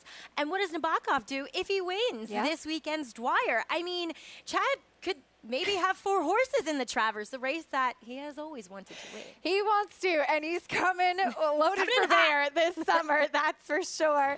As we want to remind everybody, Naira Bet's Saturday contests are back. You can show off your handicapping skills in the $300 online live money contest on Saturdays that features racing from Belmont Park. You could win cash prizes and seats into next week's $300 contest. Registration ends at 5 p.m. on Friday. Today is Wednesday. You have a couple days. Don't miss it. Visit naira.com/contest to learn more. Back at Churchill Downs, we get ready for race 6 here, a mile on the main track. It's a $50,000 claiming race for fillies and mares, 3-year-olds and upward. Taking a look at the field right now, we'll start off with a horse coming out of Stakes Company. Here is Sea Level. And I think at a level where she can be competitive now. She was chasing the pace last time, but she looked to be done at the 3/8. We'll see. Could she be a better sprinter, though, Acacia? Her first 2 sprint races were so much better than any other race she's run. Here's a horse stretching out, which is a question. Hot Anna. Yeah, she looks to be the speed. Wicked Fast Fractions, which she was on top of last time. I thought her last race was very good. HT Xena is the 3. She comes out of a race that was better, but before that, the race she won, that was not a good field.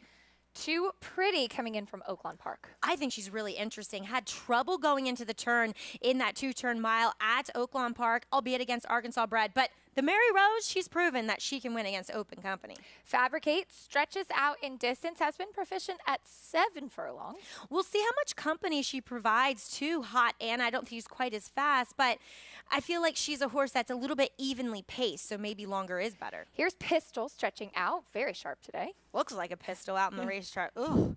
She looks annoyed. Annoying. I don't want to think I want to ride her. Renee Diaz aboard.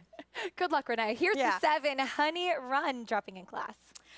You don't know what to make of her, right? Because, yeah, she drops in class, but her 2 wins, one was on the turf, one was off the turf, and they were not particularly, competitive fields. Here is the number 8, Spiteful Charge, to close out the field.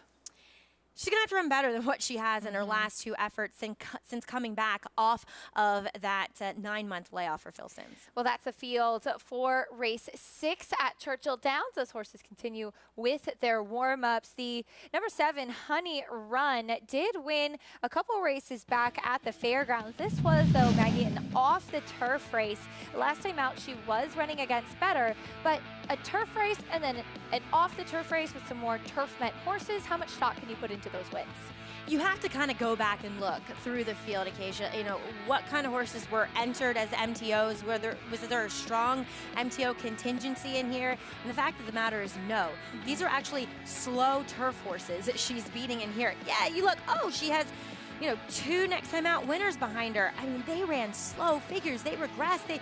She won by 8, so maybe she was just that much better than them. But, I mean, they were running mid-50s when winning those next time out races. Tyler Gaffleone climbs aboard for trainer Joe Sharp. As we mentioned, Tyler Gaffleone just dominating there at Churchill Downs. She looks great she does. on the track. Making a lovely, really moving horses well. always look so good, too. They do, and this one moving particularly well. It looks over the racetrack there at Churchill. And oftentimes, horses that might be a little bit better, prefer the turf, they will find the Churchill Downs main track quite suitable. Honey Run, Polly, she's moving well in her warm-up. Do you trust her off of those 2 wins at the fairgrounds? Well, that's a tough one to call. Joe Sharp has had a very, very good meet, and, her own issues have been the gate her whole career. Even if you look in her 7-horse field, she breaks 6th, and even when she won that race, the off-the-turf race, that I think a lot of the public is sort of playing that race, and I agree with Maggie. It was a weak field, but she did win the race by 8 3/4 lengths and got a good number. Now, she faced a really tough field last time out going the 1-turn mile, and she was just never involved, but she was 48-1 that day, so what gives here? And, Maggie made up a good point. Who's going to be able to go with the inside horse, the 2 in here, Hot Anna? I go back again to Renee Diaz and the 6 in here, Pistol. When you look at Fabricate in here and Spiteful Charge, the older mares, you're getting a 3-year-old in Pistol that's won back-to-back race, affiliated by Gunner, and you're getting those 13 pounds that we talk about, that weight. So maybe I don't really love the horse numbers-wise, but I think maybe be able to put pressure on the 2. Now, when it comes to the 5 Fabricate for Brad Cox, I do not know what to do with this filly because she was flat as can be last time out. She didn't, it says bumped at the start. It really didn't. To me, it didn't look like much of a bump, sort of just ran around there in place. Now, it looked like she was a long striding filly, and she'll like the stretch out, but she was dead tired at the top of the lane. I really don't know what to do with the 5 in here. I'm going to take a shot with a 7. I know the racetrack is not playing towards horses that come from off the pace, but I think she might be the best filly in here. So look for a Gray Burr. And by the way, Wonder Girls Activate there in New York. You two guys are doing a great job. Oh, thanks, Polly. Appreciate that. Looking forward to Wonder Girls. See? I like that. And I noticed that Polly's theme song was playing in the background. I believe Hot Legs was playing. So I didn't notice that. Good catch. We were joking about that when I was down at Churchill. They do play the music quite loudly there. Gets the crowd going a bit. But yeah, I get it. Take a shot with Pistol. Why not? I mean, she looks sharp, as you were mentioning. She is by Gun Runner. I mean, the Wildcat Air on the bottom side isn't the greatest influence for stretching out in distance. Yeah, you think turf sprint more. Yeah, exactly. Yeah. But two back, she beat another horse in here in Hot Anna, who is currently 6-1, and she's 10-1. So I kind of get it. I kind of get taking a shot with her. I'm a little bit interested in another 10-1 shot in Too Pretty. For me, yeah, she's an older mare, but, and I know she's an Archie bred.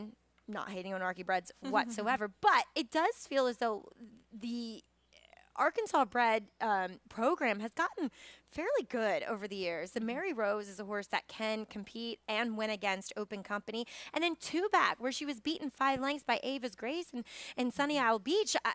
I think those 2 horses, I mean, what would they be in here? Oh, yeah. I mean, they'd be incredibly short prices. So I thought with trouble in her last start, if she can run back to her race 2 back, and she's not one that's going to, need to come from way off of it. She has a more inside pose. She has my man Mitchell Murrell on her back, in which he won't let the front runners get too far out of sight. I think Too Pretty has a bit of a look in here. And Mitchell Murrell has been having a really strong Churchill Downs meet, been putting horses in the right position, finishing well, and that's such an important piece of it too. Yep. I think sometimes when you see horses coming in from Oaklawn Park, and given the fact that she is an Arkansas bred facing restricted Arkansas bred company, I think there could be a little trepidation on the betting public sometimes as to how that form may transfer over to Open Company. But you bring up such a good point about the strength of the program, and we see it here in New York with New York breds too. Sometimes you don't worry so much about those horses that are running well, running against good company, being able to transfer that form. Exactly. But I will say, caveat is it does seem that this meet, for whatever reason, the Oaklawn horses haven't been running quite as well at Churchill. But I do feel like, we're, 2 months into the meet now. There's a little bit of time for that to dissipate. And as you said, Acacia, when you start putting more money into it, in which Arkansas has, you're going to get better horses. And I think that's what we're seeing with their purses being so high over the wintertime. Why not breed an Arkansas bred? You see some strong horses come out of that program. We'll see if Too Pretty can do just that. Fabricate, your favorite though, a short price, 7-5 now for Brad Cox as she stretches out in distance. Here's Travis Stone with race 6. Too Pretty bounces out near the top. Pistol is also there down toward the rail. Hot Anna with some early speed. Sea Level is there down toward the rail. HT Xena angles toward the outside. Spiteful Charge and Fabricate not far behind as they make their way up the chute and race for the main track, and they cross over, and Too Pretty is the leader. Pistol in between, right there, racing in second. And on the outside is Fabricate, not far behind, while third. Hot Anna advancing toward the rail, fourth. HT Xena shuffled back into fifth. Honey Run sixth. Spiteful Charge seventh. And Sea Level the trailer at the back. Tight pack, though, behind a quarter in just 23 seconds flat. Down the back stretch run. Too Pretty down inside, short lead. Pistol right alongside in second. And Fabricate is just hovering to their outside. 3 wide and poised while third. Hot Anna covered up toward the rail in fourth. Honey Run with a wide, steady advance out of fifth. HT Xena sixth. Right there in the thick of it as they round the far turn. Pistol takes the lead. Pistol grabs the lead right outside the quarter pole. Honey Run rolls up on the outside, now second. Fabricates under pressure. HT Zena comes on through between horses. Top of the stretch now. Honey Run has rolled on by to the front. Pistol fights on from second. Fabricated HT Zena, final 16th. Honey Run short lead. Pistol is pesky. Pistol fights on toward the rail. Honey Run and Pistol to the wire together. Photo! Honey Run might have had the nose down first. Pistol right there. HT Zena and Fabricate was fourth. They made it exciting in race 6, that's for sure. Great call by Paul saying Pistol was a price to use. Very game. It looked like Maggie, though, Honey Run just had that momentum to the outside. Pistol was tenacious. I mean, I was not expecting necessarily Too Pretty to set the pace. I thought Pistol was going to go on with it, and she put her away with aplomb and almost battled back against Honey Run, who we questioned her form and class, and I should just probably stick to what I know and just pick on the race. She looked the part today, that's for sure. Honey Run, Tyler Gaffleone with another one as your favorite. Fabricate, you could see kind of on the turn, Ricardo Santana was really asking her, and she just wasn't responding. Maybe the distance just too much for her. Second off the claim for Brad Cox. Yeah, she never picks up. No matter if it's short or if it's long, she just stays in even form. She never picks up and goes on with it. And to me, it just feels like people just pile on with connections a lot of times at Churchill.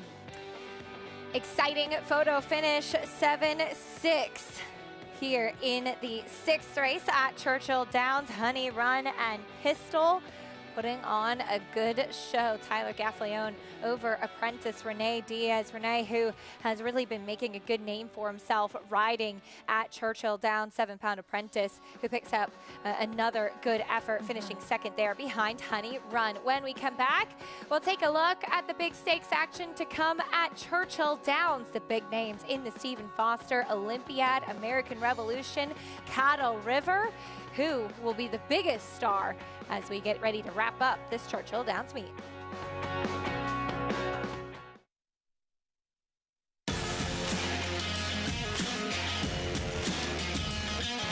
And they're off. Following C. Pouring it on here in the stretch. Impressive to win the Grade 2 Vosburg. Following C. Smile Happy has kicked it into high gear. And Smile Happy with a powerful performance wins by 2.5. The Club champion Run Happy, standing at Claiborne Farm. The July Selected Horses of All Ages sale, now featuring both horses of racing age and breeding stock. Since 2013, this sale has produced 28% stakes horses, no less than 60 stakes winners, and over $60 million in racetrack earnings.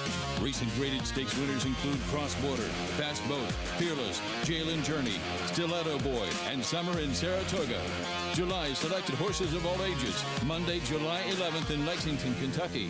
Where will you be? Speightstown. Munning. Echo Town.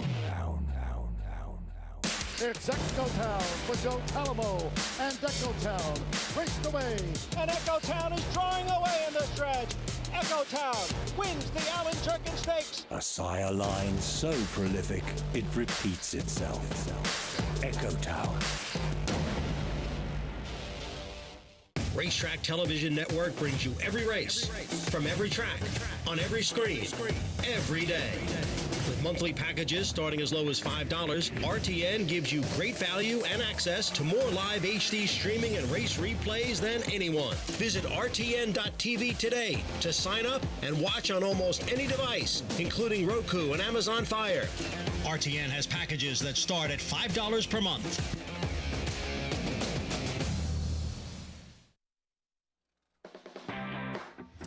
We're back on America's Day at the Races, brought to you in part by Hillendale at Alapa. Churchill Downs' 6th race was a thriller down to the wire. 2 horses, very game, but it was that gray blur, as Paul mentioned. Honey Run under Tyler Gaffleone. How many wins is that for him today? 3 wins today for Tyler Gaffleone. The big hits just keep on coming.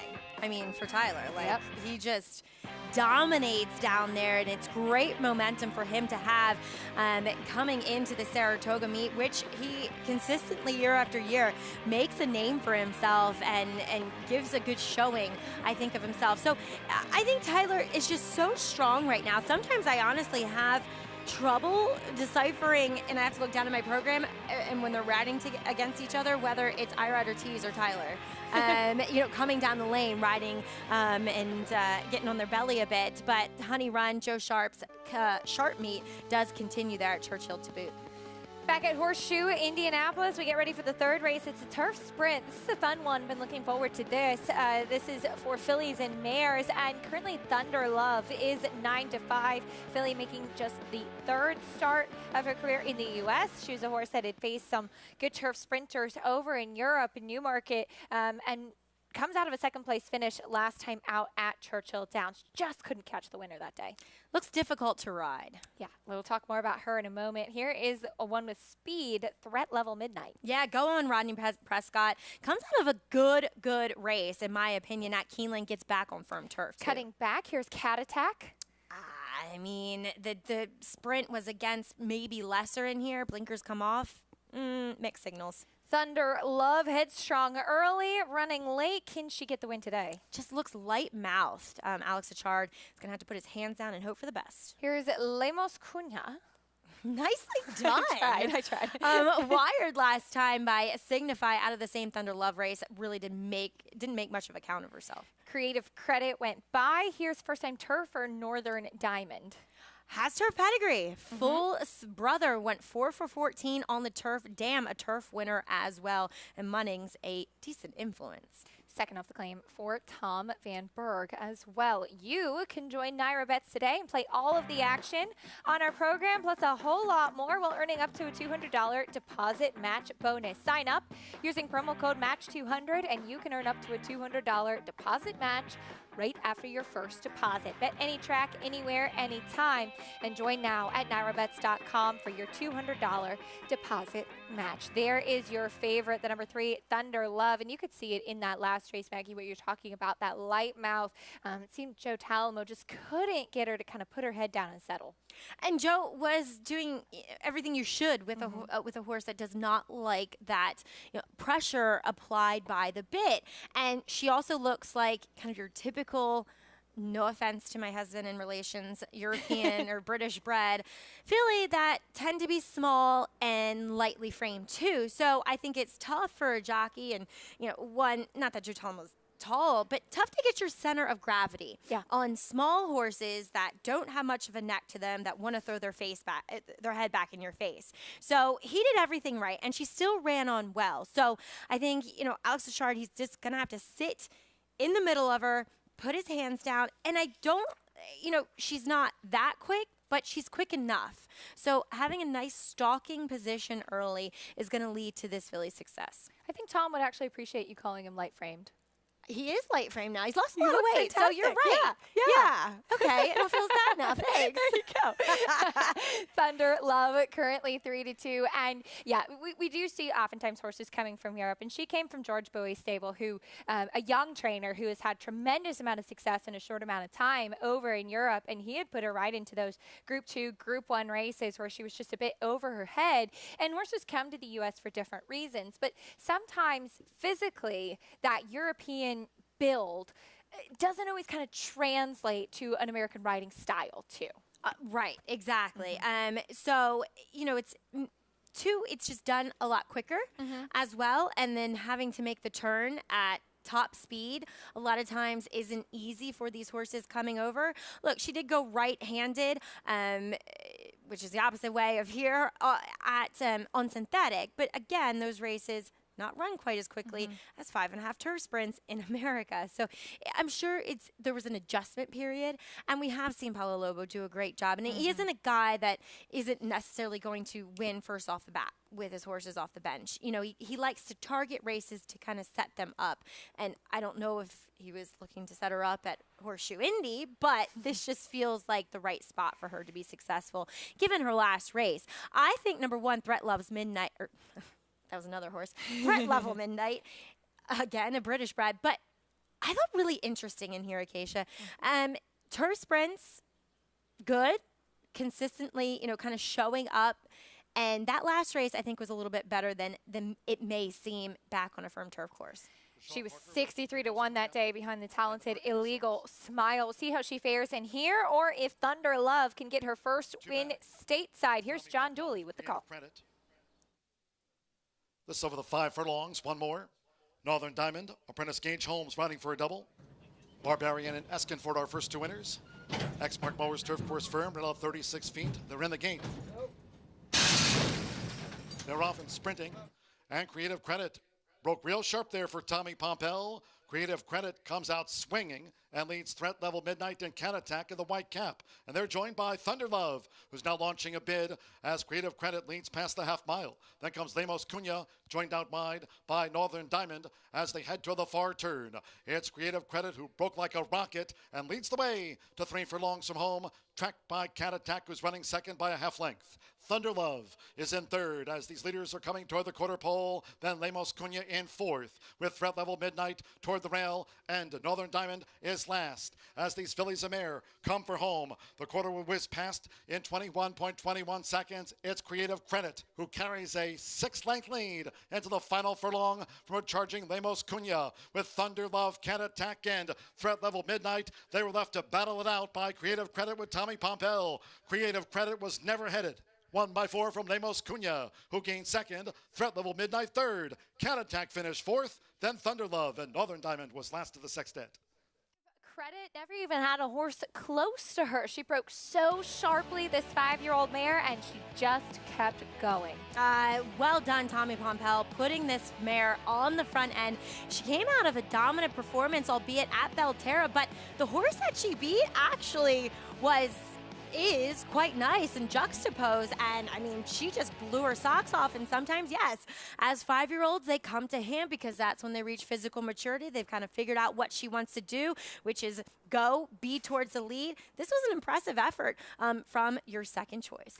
A big win from the number 5, Creative Credit. All of the rest chasing her behind as we saw a nice performance there. We'll bring you prices in a little bit. We'll also talk a lot more about Churchill Downs. Today's featured allowance coming up beneath the Twin Spires after this.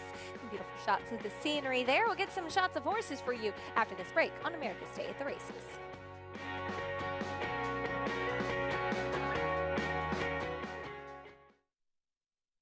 Introducing a stallion, as top class as they come. In 22 career starts, he won or placed in 12 graded stakes, competing in 15 grade ones, earning over $1.7 million. His undisputed speed is evidenced by 7 100-plus buyer speed figures, a 3-time grade 1 winner, Raging Bull.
horses have stood in esteemed stall number 1 at Claiborne Farm, and all of them champions, legends of the sport. And down the stretch they come, unbridled takes command. Who influenced the generations that followed. Today, stall number 1 belongs to Run Happy, who is looking to create champions in the generations to come. Bold Ruler, Secretariat, Easy Goer, Unbridled, and then Run Happy. Each of those horses were North American champions at one point in their careers. All in line, and they're off. Secretariat by 7. Secretariat 8 lengths. Fente just hand-riding under the wire. He takes the shoot average by 2.5 lengths. You got to basically be a champion to live in that stall, and certainly Run Happy was. Whoever's after Run Happy will have to make sure he was a champion as well. Hopefully Run Happy will be able to keep his name on the door and add to the list of great horses that live in that stall.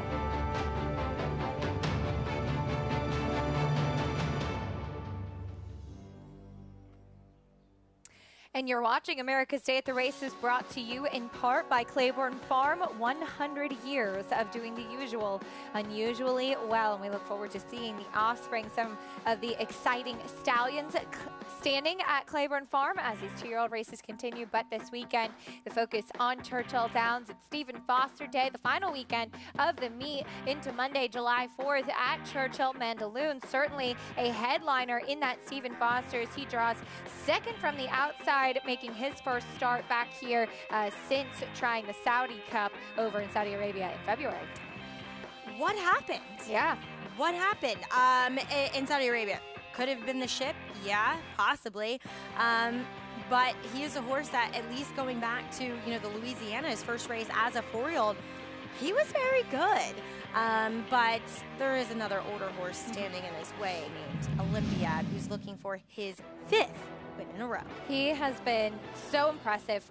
4 consecutive triple-digit buyer speed figures. He comes off of a win in the Grade 2 Ali Sheba Kentucky Derby weekend at Churchill Downs. Actually, just by accident, got a chance to see him up at Saratoga the other day when Bill Mott was on his pony, and I was giving his pony mints, and he said, well, that's Olympiad that went by, and he looks spectacular as he gets ready to try this Stephen Foster, and is just in such good form. I mean, he is in raging form, as you mentioned, Acacia. And obviously, he appreciated the Churchill Downs surface, too. It feels like, other than Flightline, so Flightline, he's this kind of enigma, and he's brilliant, and the question is when and where will he show up next? Olympiad's been busting out wins month after month here in this older horse handicap division. I would be surprised if somebody takes him down here, honestly. He's just been that consistent. And for me, Acacia, one of the most admirable things in horse racing is consistency. Olympiad, son of Speightstown, certainly has that. As an intriguing horse in this field is American Revolution. We saw in the Blame last time out, finishing 4th. His stablemate, Dynamic One, beat him that day. I know you got a chance to catch up with Todd Pletcher shortly after that. That Blame was not the main plan for him coming back this year. Right, and he was supposed to run on Memorial Day in the commentator here at Belmont against New York Breds, kind of a race to set him up nicely, a nice little cushy spot, but I guess people are scared of the name American Revolution with their other New York Breds, and rightfully so. This is a Grade 1 winner, as here he is winning the Grade 1 Cigar Mile. Now, they've had a little bit of a chance to regroup, so therefore, with that run under his belt, it possibly sets him up well for a big performance.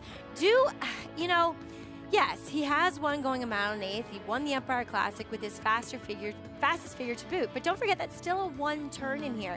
Is he a horse that is as good around 2 turns as opposed to the 1?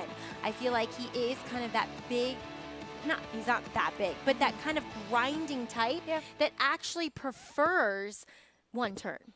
It will be interesting to see how he does fare in the Stephen Foster. I think perhaps maybe a little bit of a different story if he was just coming off of that Grade 1 Cigar Mile win. But another horse in good form, having won 3 in a row, is Cattle River. Paul, I know you got a chance to catch up with Brad Cox after his last effort. This is a horse that's really turned it around this year. Yeah, you make a great point, Acacia, about turning it around this year, because you look back at his 3-year-old form, and you know, I always tell people time can sort of speak for the form. Now, again, this is a horse first time out, actually lost to Speaker's Corner and lost to Olympiad in his second start out of it, or maybe I got that switched around a little bit. But then, you know what, on the Derby Trail, you go back and you look, he lost to Hozier, Concert Tour, horses that ended up not being too much. They hit the reset button, they went into the Woody Stevens, and boom, they run into one of the loaded Woody Stevens with Drain the Clock and Jackie's Warrior. So, like you said, after that race in December, they sort of hit the reset button at age 4, and it seems like that he's turned into a different horse. Now, when I interviewed Brad right after that last race, he had no worries. His exact words to me, I'm going to the Stephen Foster. There was no hesitation whatsoever. You know, I think maybe experiencing going back to one turn, I think that Brad's sort of trying to figure out whether Caddo River does want the 1 1/8. That is going to be the question, most definitely. He's definitely very, very talented. He showed talent at age 2, 3, and he seems like he's showing more talent at age 4, but he's going to have to take a giant step up, and tactically, he's going to have to learn how to maybe save a little bit for the end. But the way Brad talked about him, Acacia, he really liked him. He's exciting, that's for sure, Paul. Thank you, as he's another horse that's shown some consistency now as a 4-year-old. And I think it's interesting, too, Maggie. This is a horse at the start of his career. We saw him kind of that blast-off early speed type. And he's been allowed to settle. He's shown another dimension as a 4-year-old, too. And credit to Brad Cox, allowing him to kind of mature and show that on the racetrack. Well, credit to him and his team as well for the fact that this is a horse that didn't look as though he was coming back with any success as a 4-year-old. And they've really shown in his last 3 efforts, they kind of took that step back, let him regroup, let him find his footing again as a 4-year-old, and that confidence, and that's such a big factor for a horse. So I think, you know, he could be heading into this race in the right kind of way. I just feel as though he's really facing some nice horses that are just at the top of their game right now in this division. It'll be an exciting rendition of this year's Stephen Foster Grade 2 Mile and an 1/8 on Saturday at Churchill Downs. Can't wait to see it, as they got all the right names, it seems, in the starting gate too. Back today at Churchill Downs, we get ready for race 7.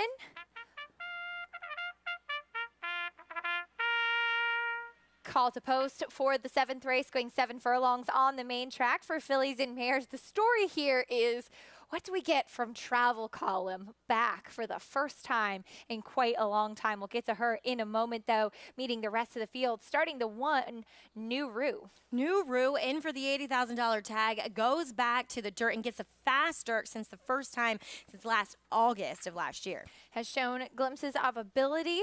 We'll see if she can turn things around, but a horse that's in great form. Also for Tommy Drury is Love Me Some Me. Yeah, has rattled off 3 straight, is quick out of there. She'll be playing Catch Me If You Can. Here's Tipsy Gal coming out of the Grade 3 winning colors. She did not look great finishing up. Obviously well beaten last time. She has some speed, but she never switched to her outside lead in that last effort. Travel Column first start since last year's Acorn. Have you seen her up at Saratoga? She's been prepping there. No, I haven't actually seen her. I'm curious to see what she's going to do today. Here's Thundering Creed. Thundering Creed was second in a off-the-turf event. She was entered for the turf. You know, it kind of makes me wonder, is she a horse that likes the dirt, likes the fast dirt? I'm not too sure of that. Off a layoff, here's the 7, Princess of Cairo. Last time out, second to it, repeat winner, but came back with only a 66 buyer, so regressing, and we have not seen her since last September for Mike Puich, who does do a good job. 4 to 5 on Love Me Some Me. Came off of the layoff last time. It was her first start as a 4-year-old, and she clearly showed that she didn't miss a beat, was ready to go off the bench. And it's funny, she was actually a little bit awkward out of the gate from the inside, but once she got up to that lead, she just kept on pulling away. Yeah, so breaking from that inside post, sometimes we'll see it with horses having to wait with the rest of the field. She was swishing her tail too coming out of the gate because she's like, oh no, go, go, go, fast, fast, fast, as Brian had to kind of urge her to get up there, but she is quick. And she was quick to get to the lead, and she flicked off every competitor like they were a little fly, like I wish we could do to these gnats up here on set with us. But she's the now horse. And for me, Acacia, this, as the board would indicate, this does really kind of feel like a two-horse race where you have the recent horse against the horse with graded stakes form coming in off of that year-plus layoff. Speaking of graded stakes quality, here's Travel Column. She is a multiple graded stakes winner. She's bifrosted. She's the half-sister to multiple grade 1 place Neolithic. As we take a look, this is back in March of last year, her win in the Fairgrounds Oaks. Do you find it interesting that she does come back? Because given that pedigree in her resume, she could easily be a broodmare option, and yet we see her coming back here on the track as a 4-year-old. Absolutely. That's a great point that you bring up. And let's not forget who she's beating here. Clairiere, who did not look great finishing in this race, who was up against a slow pace that day in which Travel Column was not. She was a part of that slow pace, which led to her victory. But let's not forget what Clairiere just did and what she has done here, coming back as a 4-year-old, winning the Ogden Phipps in her last start here at Belmont. Interesting stat, although it's a small sample for Bill Mott. Off the trainer change, off of a 6-month-plus layoff on the dirt, he's 1 for 12. Wow. So 8% with a 125 ROI. It does feel as though sometimes they need to start to get going again. I like the fact that she's drawn just outside of the speed of Love Me Some Me. I like, too, that it's 7 furlongs. I think that's the optimal distance for her to start at. She comes back getting Lasix as well. We'll see if she's needed that, but I'm interested to see what Polly thinks of her kind of physically on the racetrack.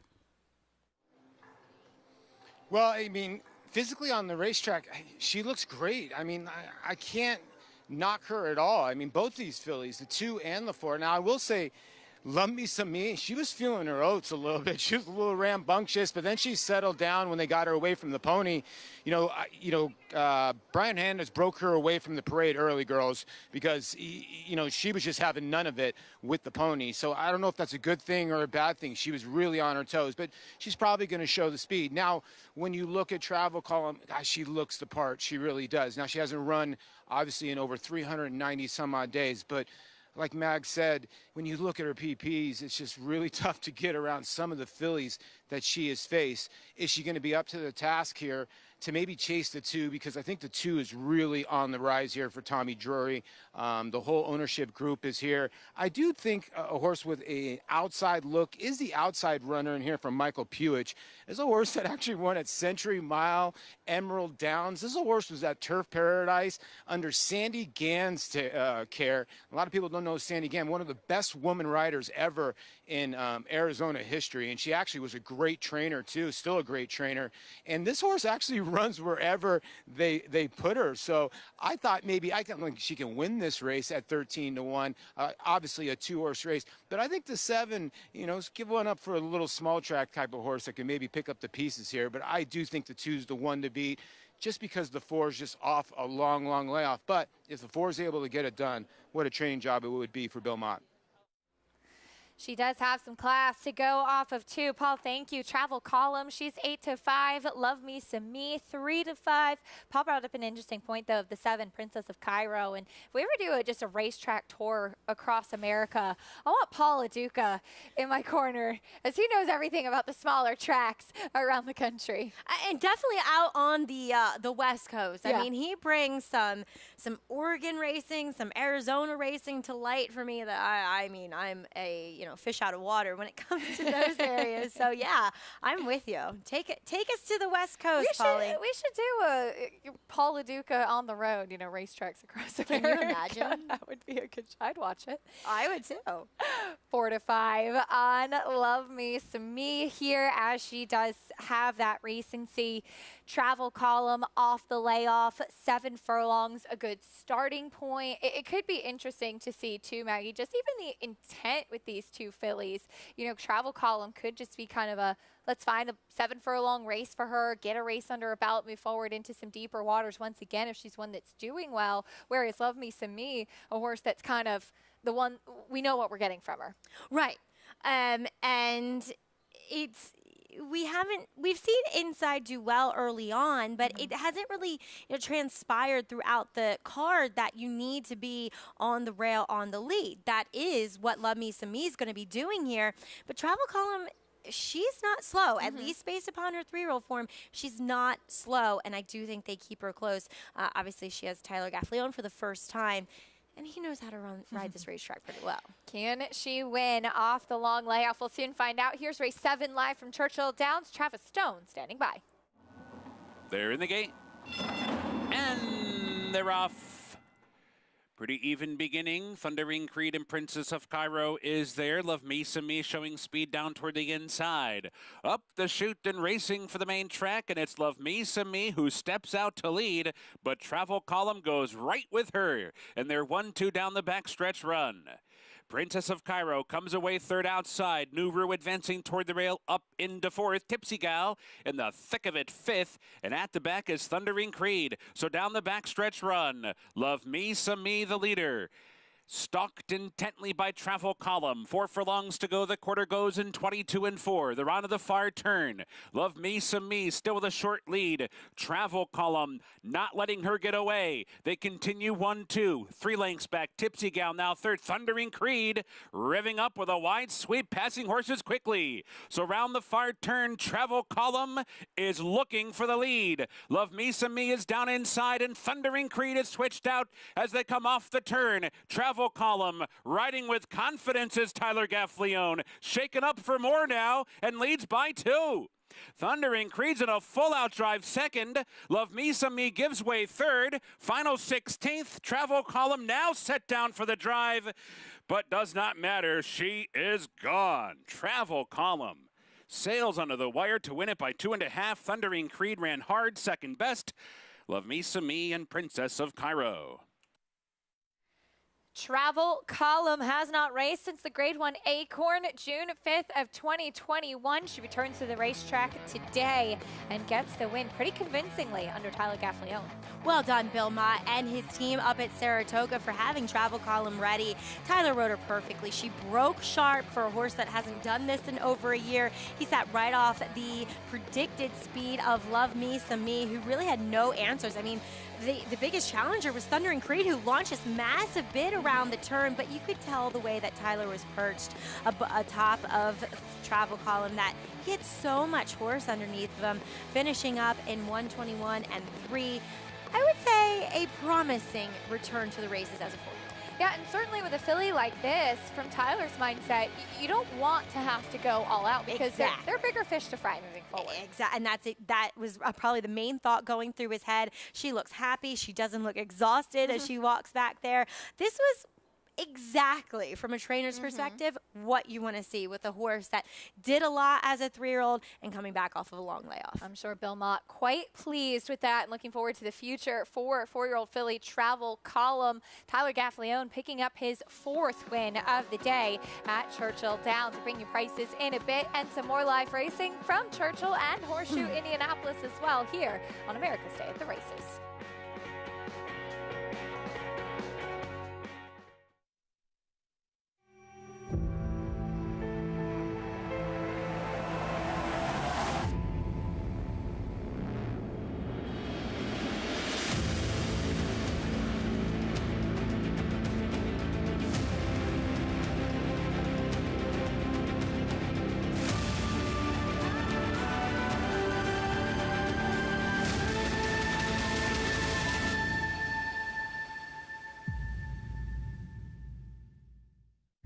Blood Horse Plus, available through bloodhorse.com, provides exclusive, timely, and unmatched content to subscribers, including Fox Sports, Blood Horse branded weekly programs, a detailed stakes winners section, behind-the-scenes videos from Blood Horse staff, on-demand access to deeper horse statistics, and a $5 monthly credit to equineline.com.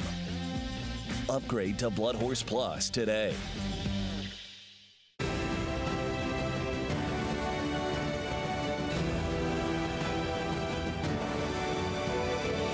Independence Hall is hands down one of the most impressive horses I've ever seen physically. Independence Hall is pouring it on here in the Nashua Stakes. Won by maybe a dozen lengths. Independence Hall wins the Hagyard Fayette.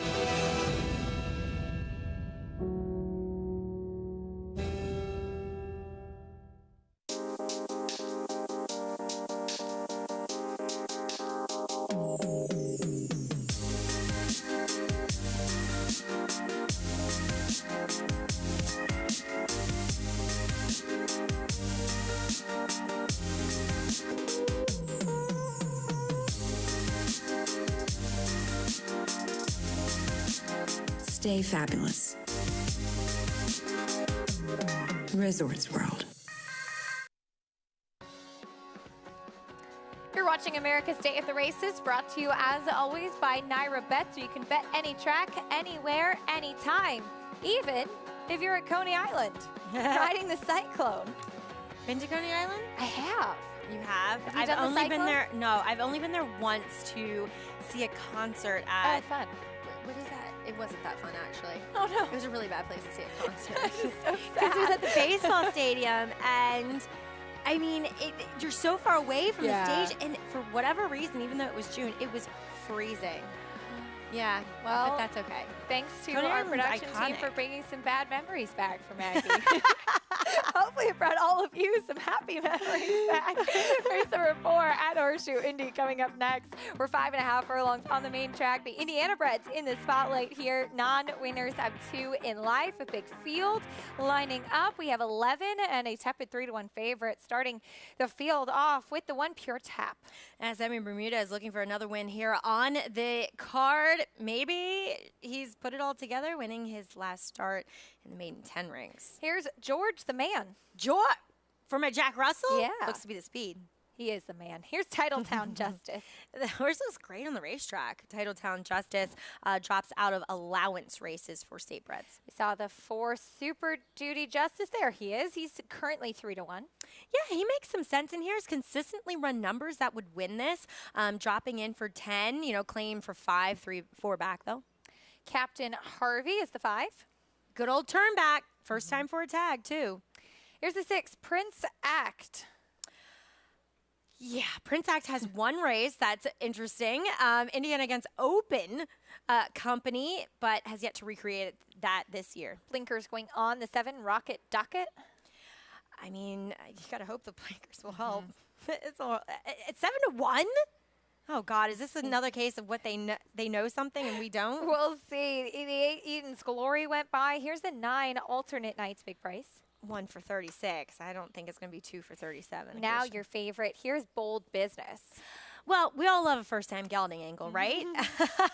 Another one that shows up for a tag for the first time. But I just feel like, yes, there's upside with this horse, but there's other horses that have a little more concrete form. Yeah.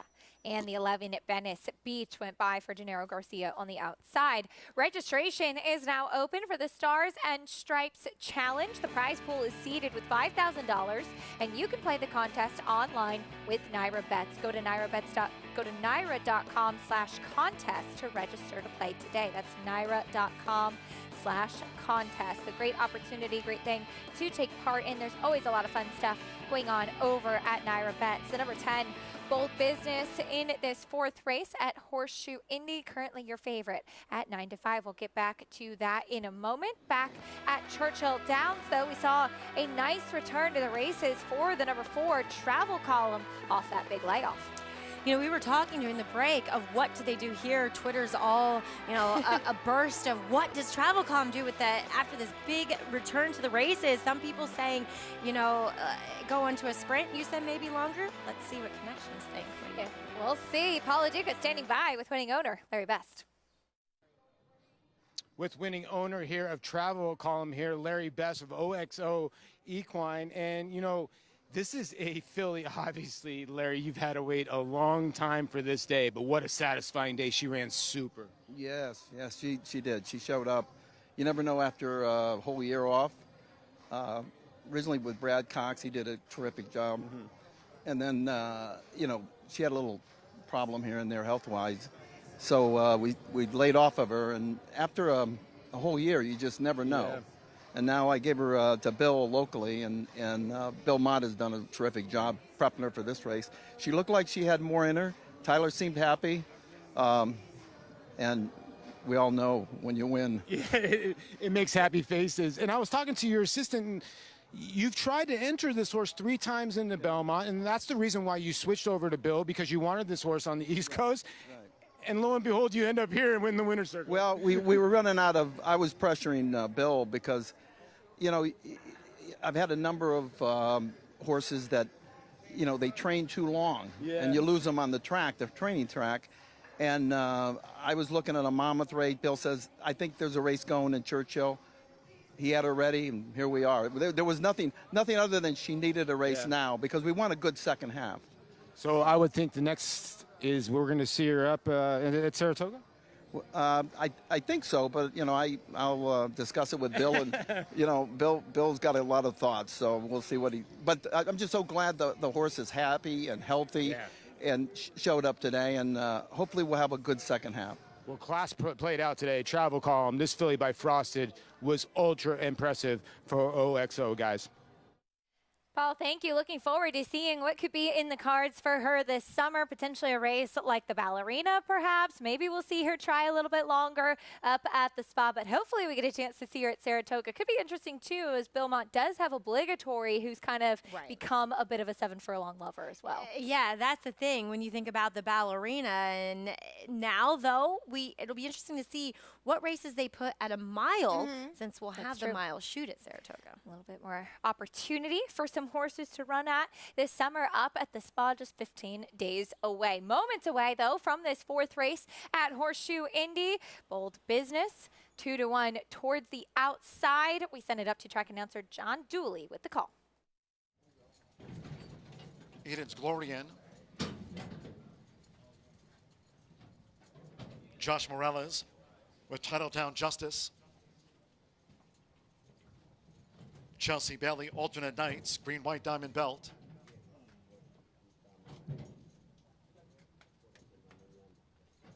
Titletown Justice drew 3. Manny Esquivel with Bold Business. They're both in now. Just a couple back. Or in fact, 3 to load. Here's Alex Achard with Super Duty Justice. Now the last 2. Marcelo Pedrosa Jr., Captain Harvey in the Navy Lime, drew 5.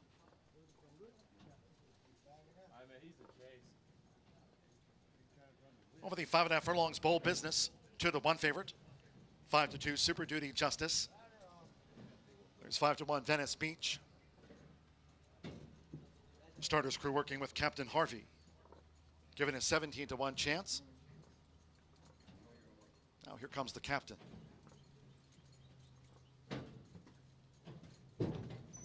Leading jockey here this season, Marcelo Pedrosa Jr. with 33 wins at the meet. Climbing back on board, Captain Harvey.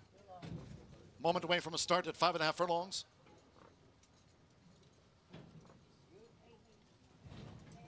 One more, Venice Beach, Gage Holmes with a win on today's Horseshoe Indianapolis card on a beautiful day. All in line. And the rough, Venice Beach races right out. Prince Stack flashing speed. Here's George the Man in the yellow silks, who just heads them off now for Rodney Prescott. George the Man dashed to the front from Titletown Justice in pursuit, with sharp starting Venice Beach, who's caught wide. Also right there is Prince Act in tight quarters, along with Rocket, Docket, and Eden's Glory, the scramble on and back of George the Man, who leads them at the 3.5. Then it's a break of 3 more to Super Duty Justice, who's some 7 to 8 lengths off the speed as they round the far turn, where Venice Beach is now up to the front, midpoint on the turn. We travel back then to wide, Bold Business with Captain Harvey, and toward the rail is Pure Tap, who's running in 10th, and Alternate Knights is last of 11. The quarter was 22.38 seconds. Heads are turned for home. With Gage Holmes, it's Venice Beach the leader. Venice Beach out in front, coming down toward the final furlong. Charging now is Rocket Docket, who looks to reel Venice Beach in. Rocket Docket coming to take on Venice Beach. Then Prince Act between horses. Captain Harvey and Pure tap the rail. Here comes Rocket Docket. Rocket Docket for Andre Zaloa gets the lead and wins from Venice Beach. Captain Harvey was third. Fourth, Photo, Prince Act, and Pure tap the rail. Rocket Docket hadn't shown much since his debut, but once again, Maggie, the horse that was taking the early money was the one that showed up on the racetrack. Well, I've learned my lesson from Horseshoe Indy. Just bet the horse that is taking an obscene amount of early money. Did drift back up to 10-1. Wow. Blinker's making a big difference, I suppose. I'm not. I'm mystified again. But okay, I'll stick to Churchill and Naira. Rocket Docket with the win. Meanwhile, at Churchill Downs, as we've seen, he's already got 4 wins today. The third race, his first win of the day. The 7th, the most recent, Tyler Gaffleone has been lighting up the board at Churchill Downs, running away with the jockey standings. We'll learn a little bit more about how he got to this position after this. Idol perfectly timed. Idol gets up under Joel Rosario to win the big gap. It's known agenda for St. Elias Stable. Race Adler, a scintillating performance in the TVG Del Mar debutante. And Clariere will win the cotillion. Down to the wire. Who's going to win it? It's Mala by a neck. Curling, the classic sire.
You're watching America's Day at the Races, brought to you by America's Best Racing. For the love of the race, be sure to go to americasbestracing.net today. Well, as we've seen today, and has been the case in a lot of the days at Churchill Downs, jockey Tyler Gaffleone has continued to hold a strong hand on the jockey standings in Kentucky as he looks to get yet another Kentucky riding title. It's in his blood, being a leading jockey, but we'll learn a little bit more about the horses and the people that helped get him here.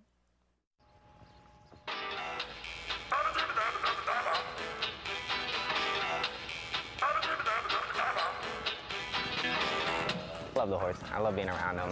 They have a calming sense to them. Tyler Gaffleone pretty much knew he wanted to be a jockey before he could spell his name. No, just the way that set up early. Tyler Gaffleone. I remember 3rd grade, I think I finally perfected it. I used to get a couple of the letters mixed up. Tyler felt he was destined to become a 3rd-generation jockey, following in the footsteps of his father and grandfather. I remember my first pony when I was 5, I believe, was Chipper Jones. I named him after my favorite baseball player, and he didn't really like me, but we developed a relationship after a while, and he taught me a few lessons, but I need to learn them. I was born in '94, and I think he rode maybe a year or two after that, and I think he called it quits. He got in a pretty bad spill at Delaware. He taught me everything I know. He used to spend hours with me on my equicizer. I'd ride a few pretend races during the day, and at the end of the day, Dad, come see what I learned today, come see what I worked on, and he was just so supportive of me. Never pushed me to do anything I didn't want to do, just supported me, and just gave me all the love in the world. Gaffalione established himself early on as a top jockey in Florida. However, it would be aboard War of Will in the 2019 Triple Crown that would put Tyler on the map nationally. Tyler Gaffalione has War of Will, fourth at the rail and 4 lengths off the lead. A similar trip to the Kentucky Derby, right behind the pacemaker. Just a pure happiness. He's a very special horse to me in my career. He taught me a lot, not only about this game, but about myself. Even to this day, I still get chills watching the race. It doesn't even seem real. But it's War of Will, coming down to the 16th pole in front. In front by 2 lengths late. A late charge from Longshot Everfast on the inside 2, but nothing stood in his way. War of Will won the Preakness. This season, Gaffalione finds himself balancing time in the saddle and planning a summer wedding. It's a very exciting year for us as a couple. My fiance, Cassidy Edwards, and I are getting married in July, right before the Saratoga meet. We decided to do it up at Saratoga. All systems go. Number 6 is Got Stormy, the rider, Tyler Gaffalione. I enjoy what I do. I love coming to work every day, and anything can happen no matter what you do, so you just got to enjoy life and make the most of it. Tyler Gaffalione, 4 wins today. Champion, apprentice jockey, a classic winner, and soon to be a married man. To Cassidy Edwards as they're getting married, in the next few weeks? The Tuesday before Saratoga starts. Yeah, exactly. right before. So You know you're a jockey when you get married on a Tuesday. Yeah, for real. I interviewed Cassidy for my podcast, Off Track, and she just mentioned how supportive he is of her.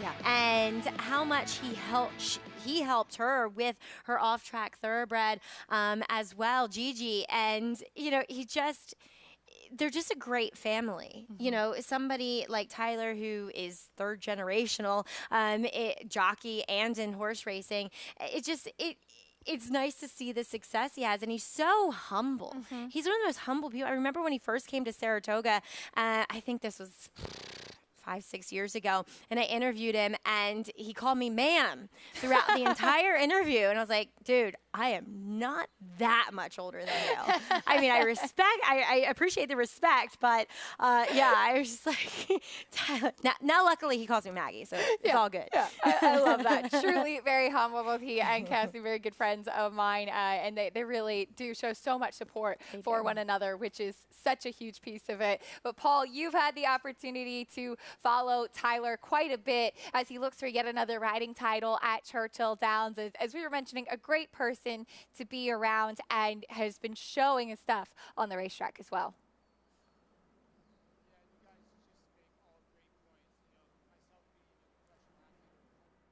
All right, we'll get Paul's thoughts in a moment on Tyler Gaffalione, but I know Paul has really been a fan of him. He's had 4 wins on the card today, and I know Paul mentioned earlier how Tyler started out riding year-round in South Florida. That's where he got the apprentice riding title, and it was only a couple years ago that he made that jump to start doing just the winters in Florida and go to the deeper circuits like Kentucky, like New York, coming to Saratoga in the summer. It's not an easy thing to do, especially off the back of being a successful apprentice. Oh, it's the biggest jump. We always talk about, horses facing winners for the first time. It's the big jump for jockeys to lose their bug and have to go against journeymen. That's like losing your bug here in New York is literally one of the toughest things to do. And we knew how good the Ortiz brothers were going to be because they did it seamlessly. They lost their bug here and they continued on as journeymen with success. But Tyler is a guy too that his partnership with his longtime agent, Matt Musiker, has bred a lot of success too, because Matt is a guy that's very familiar with New York and knew what it took to be successful on a circuit like this. So well done, Tyler. It's evidence in what we've seen today on our show with the 4 winners, and looking forward to seeing him up at the spot as a married man. Yeah, cannot wait as he's got a big year ahead of him career-wise and in his personal life as well. Big props to Tyler Gaffalione, who once again has been living up to that feature that we've been showing here today. And we'll see if he can pick up another win at Churchill Downs. I believe we have Churchill Downs race. No, he's not riding this race. He's no, he's not. He is. He's on the 4. Sorry, Lunar Ice. I'm sorry. He is. We'll see if he can pick up another one in here in race number 8. He will be aboard the 4, Lunar Ice. First off the claim for Greg Foley, a guy that he's had quite a bit of success with as well. Meet the rest of the field now, Maggie, starting with Mrs. Nushi. Good. Had a good trip last time. Was getting out. Took a while to switch leads too. So she's had her chances as well. First-time starter, Contasina for Alstall. Not taking much money. Is half to a minor multiple stakes winner, Oklahoma bred. Ran a 91 buyer. Good sprint pedigree. Quite a few of all 5 of the siblings, in fact, were winners and doing well sprinting on the dirt. Here's Dorota. Dorota, a long shot coming in here from Hawthorne. Though a maiden special weight, that's a fairly comparable field to this maiden 30. Lunar Ice, Tyler Gaffalione looks for 5. Excuse me, turn back in distance. I think I swallowed one of those gnats that have been flying around us. Turn back's always a little bit appealing, though he does pick this one up off John Ortiz. Whoa, here's another firster, big warm-up under Joe Talamo. Here's Cool Carol. You almost went Calamo there because of Cool Carol. I don't blame you. Saw what was happening. Not much pedigree, but that's one heck of a warm-up and taking money at 7-1. Rufa Red Knot, she just can't seem to seal the deal. Yeah, stamina's a major issue for this filly who is fast. We'll see what kind of pressure she gets from anyone. Another firster, here's Open Sesame. Open Sesame, that's cute. 4-year-old first-time starter, much more of a turf pedigree though. Oaxaca looks to also try to seal the deal. She does have speed. Has one race that makes her a player. That was when she was with Fausto Gutierrez. Last time I thought disappointing in a 3-horse field. And first off the claim, and now your favorite, here's Lunch Lady. Oh, they're backing her again like they did in the debut occasion. She showed good speed. She was very quick away from there. Chris Hartman thought enough to pick her up, though immediately drops her to the $30,000 tag. Well, as mentioned, Tyler Gaffalione looks for 5 wins today. And as promised, we didn't want to disappoint. Paul LaDuca back with us now. Paulie, you've really had the opportunity to follow Tyler at Churchill Downs this meet. What have been some of the things that you've noticed from him? Well, like I was saying earlier before I cut off, it was you guys hit the nail on the head. The support system that you need is, I was an ex-professional athlete. And, Tyler talks about his fiancée, soon-to-be wife, a lot. And, he always refers to her, I'm going to go back home and I'm going to go have some dinner with my fiancée. And that's a big part of it, to go back to somebody that supports you into tough business. Every time they get on a racehorse, they're risking something. And, Acacia would know this too. I said this earlier, when the championship meet always started at Gulfstream Park, all the bigger jockeys would go here to Churchill Downs and would go to Saratoga. Tyler decided, you know what, I'm going to stay at Gulfstream Park and keep on winning races over races over races. And it kind of reminds me of myself that, I would never put myself in Tyler's category because he is one of the top 10 riders in the country. I was never one of the top 10 players, but it took me a while to go back to AAA after my, failures in 98 and 99 in the big leagues. I went back to AAA in 99 and 2000 and got my confidence back. And it seems to me now that Tyler has utmost confidence. You talk about him being humble. He's got a little Kobe Bryant in him too. He will step on your neck as well. And he's the kind of kid that he's kind of a quiet assassin. He loves his job, like you said. I've interviewed him multiple times and say, what are you going to do? He's like, oh, I want to go home. He wants to ride with passion, and I think that's what makes him so great, and he's so cerebral, because when I look at the form, when I look at this and I see Tyler Gaffalione, I think where my horse is going to sit, it usually sits right there, and he always has the horse in the right position, and whenever you see his name on your horse, you don't complain. So to me, that's all you need to know about Tyler. And he's got the 4-horse in this last race, Lunar Ice, taking a lot of money at 7-2. But the outside horse for the 9 for Chris Hartman claimed last time out for $50,000. Now drops for $30,000. Showed speed, and you're going to get Mitchell Merle aboard. Hartman is dangerous off the claim. This horse is hammered in all the exotics as well. If you look at sort of the the monetary part about this. If this horse wins and they get the purse, they make a quick $10,000 if the 9 wins this race. And to be honest with you, Keisha and Maggie, I've always liked my sloppy joes. All right, Polly, the lunch lady, coming for you. What was your favorite school lunch? At school, you know, they used to have breakfast for lunch, which was like my favorite. Grace go-to. loves that. Yeah, they would Like- have these hash browns, you know, the Yeah. hash brown patties. I was more in the snack line. I mean, I made my mom pack my lunch most of the time, but the churros. Always a Ooh. big fan of a churro. That sounds really Yeah. good. I'm pretty hungry, so. I know. that's what Problem we're when gonna be lunch lady's in the thinking last about race. here now. I know. Lunch lady currently at 2-1 to the outside. She was actually bit down as the favorite on debut when with Ron Moquette. She's first off the claim for Chris Hartman. As Paul mentioned, he's about 23% off the claim. So, yeah, you would think the money once again coming back to this one. She didn't really give you what you would have hoped for as the favorite on debut, though. No, I mean, she tossed in the towel, beaten by 9.5 lengths from by a horse that sat right behind her. And isn't she, at least, I would think Amoss is going to be fairly aggressive with Rufa Red Knot.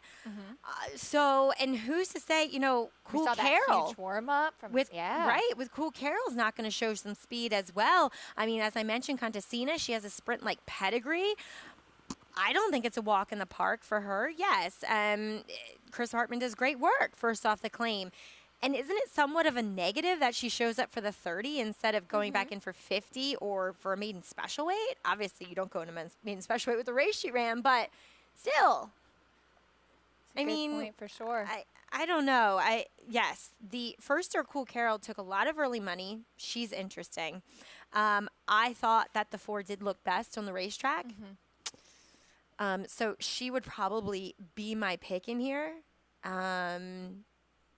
Though I'm not sure about turning back in distance. You know, it's interesting. As you could see, I don't know, we're not there, so I don't know if it's just a very small pony that she's accompanied by. Maybe if she was next to Harley, we'd have a better gauge, but she looked pretty big. That is actually a small pony now that I think about it. I know that the gentleman that's riding the pony, and he tends to have smaller ponies, but not only does she look tall, but she also looks very long. Yes. So that doesn't scream sprint. She's by Keen Ice with the Dam. The Dam was actually a good sprinter. Right. Which is interesting, paired with Keen Ice as well. Yeah. And then claim from Johnny Ortiz, who is having a great year/meet. So it's kind of a lateral claim to the Foley barn. But you do see Robert Bone, who is all over the country and is a very sharp claiming owner. Tyler Gaffleone and Greg Foley team up at this Churchill stand the last year or so and batting 34% together, which is just incredible. Yeah. They load in for race 8 at Churchill Downs. It's the nightcap. We'll see if Tyler can go for 5. Here's Travis Stone one last time today.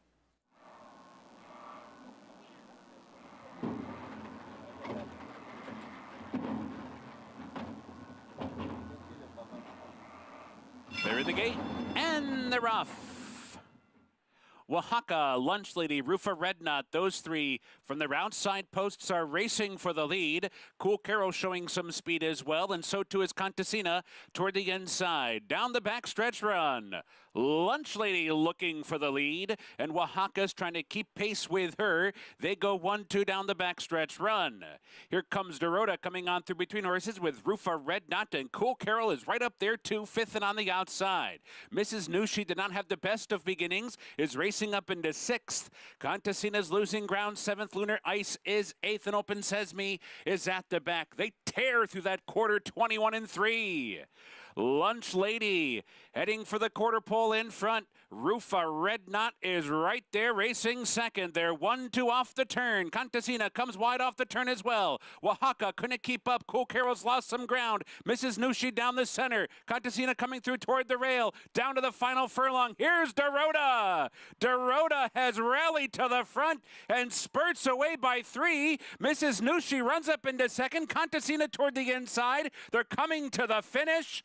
And at 23-1, Dorota wins for fun. 3 lengths in the end. Contasina was second. Mrs. Nushi was third. Tight for fourth there. Lunar Ice or Oaxaca. In for the 30,000 for the first time, a huge form reversal from Dorota at 23-1 over first-time starter Contasina. I mean, I don't know what to say. This was I mean, she won like the number should have been reversed with a dash in between. Yeah. You know, 21-1. She made it look like she should have been 1-2. By putting away this field so easily in here. Acacia, a decent run from the first-time starter Contasina, but we saw much the same from Lunch Lady. She had early speed, but she was done midway down the stretch. Lunch Lady set the pace, faded it down to the inside. The two, Contasina kind of knifing between horses late, finishing up with some run, but it was all about Dorota in the nightcap as that wraps up racing from Churchill Downs. We hope that you'll be joining us all throughout this weekend here for all of the action on America's Day at the Races this weekend at Belmont Park. We have a terrific card coming up on Saturday with some big names as far as the stakes are concerned. Dave Grenick tweeting out the fields for both the Nehrude and the Dwyer, Maggie, and Life is Good drawing the inside post of 5 while Speaker's Corner will be outside. We know Life is Good has speed and he's quick. Kind of simplifies things, doesn't it? It does simplify things, but it also makes me wonder what are they going to do with Speaker's Corner? And off of a layoff, you know, we saw it with Flightline. He didn't break particularly well from the inside. Are we going to see that with Life is Good here again? It's a really interesting matchup. I do believe that Life is Good is a horse that's better longer. I think he's just a brilliant kind of miler, maybe mile and an eighth, but 7, he's shown he can at least handle it. This is definitely a stepping stone. Speaker's Corner is going to have to look to rebound Acacia, but also looking forward to that Dwyer to boot. Yeah, cannot wait for all of that great action coming up on Saturday as we'll have a nice matchup between Life is Good and Speaker's Corner. Some big names in both of those races. A lot of fun getting a chance to share the desk with you today. I know. It's the times are too far and few between. Hopefully we get a chance to do it again soon. We appreciate you joining us today on America's Day at the Races. We'll be back in action with the whole team tomorrow. Today, though, we saw some big performances, including Travel Column, who returned to the races in a big way with Bill Mott, Tyler Gaffleone for his 4th win of the day. But coming up this weekend in the John A. Nehrude, Life is Good to the inside, Speaker's Corner to the outside. It'll be a big battle, and we'll see who will return victorious. All that coming up. We'll see you tomorrow on FS2 from 3 to 8:30. Good night, everyone.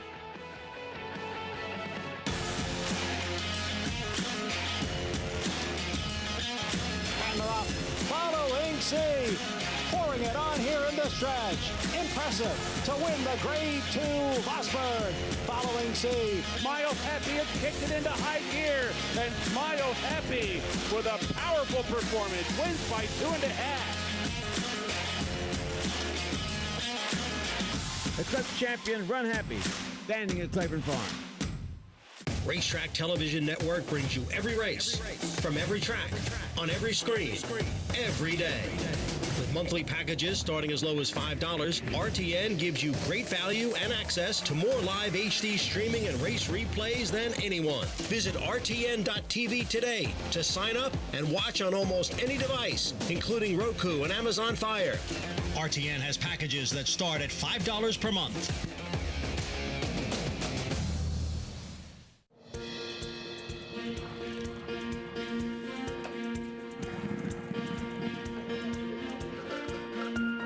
We take pride in what we do. For me, it's more of a passion than actual work. I'm an assistant trainer. Carpenter. I'm a peace officer. I'm a jockey. I'm a gardener. I'm a groom. Clocker. Assistant starter. Trainer. ESL teacher. I love what I do. There's so many jobs that come together every day. It's a collective effort that really makes this ball go round. We are New York Racing. I couldn't imagine working anywhere else. For me, riding horses in the morning is the best thing I can do. New York racing helps support my small business. It's extremely important to New York economy. Like my dream come true. This is like a big family. We are New York horse racing.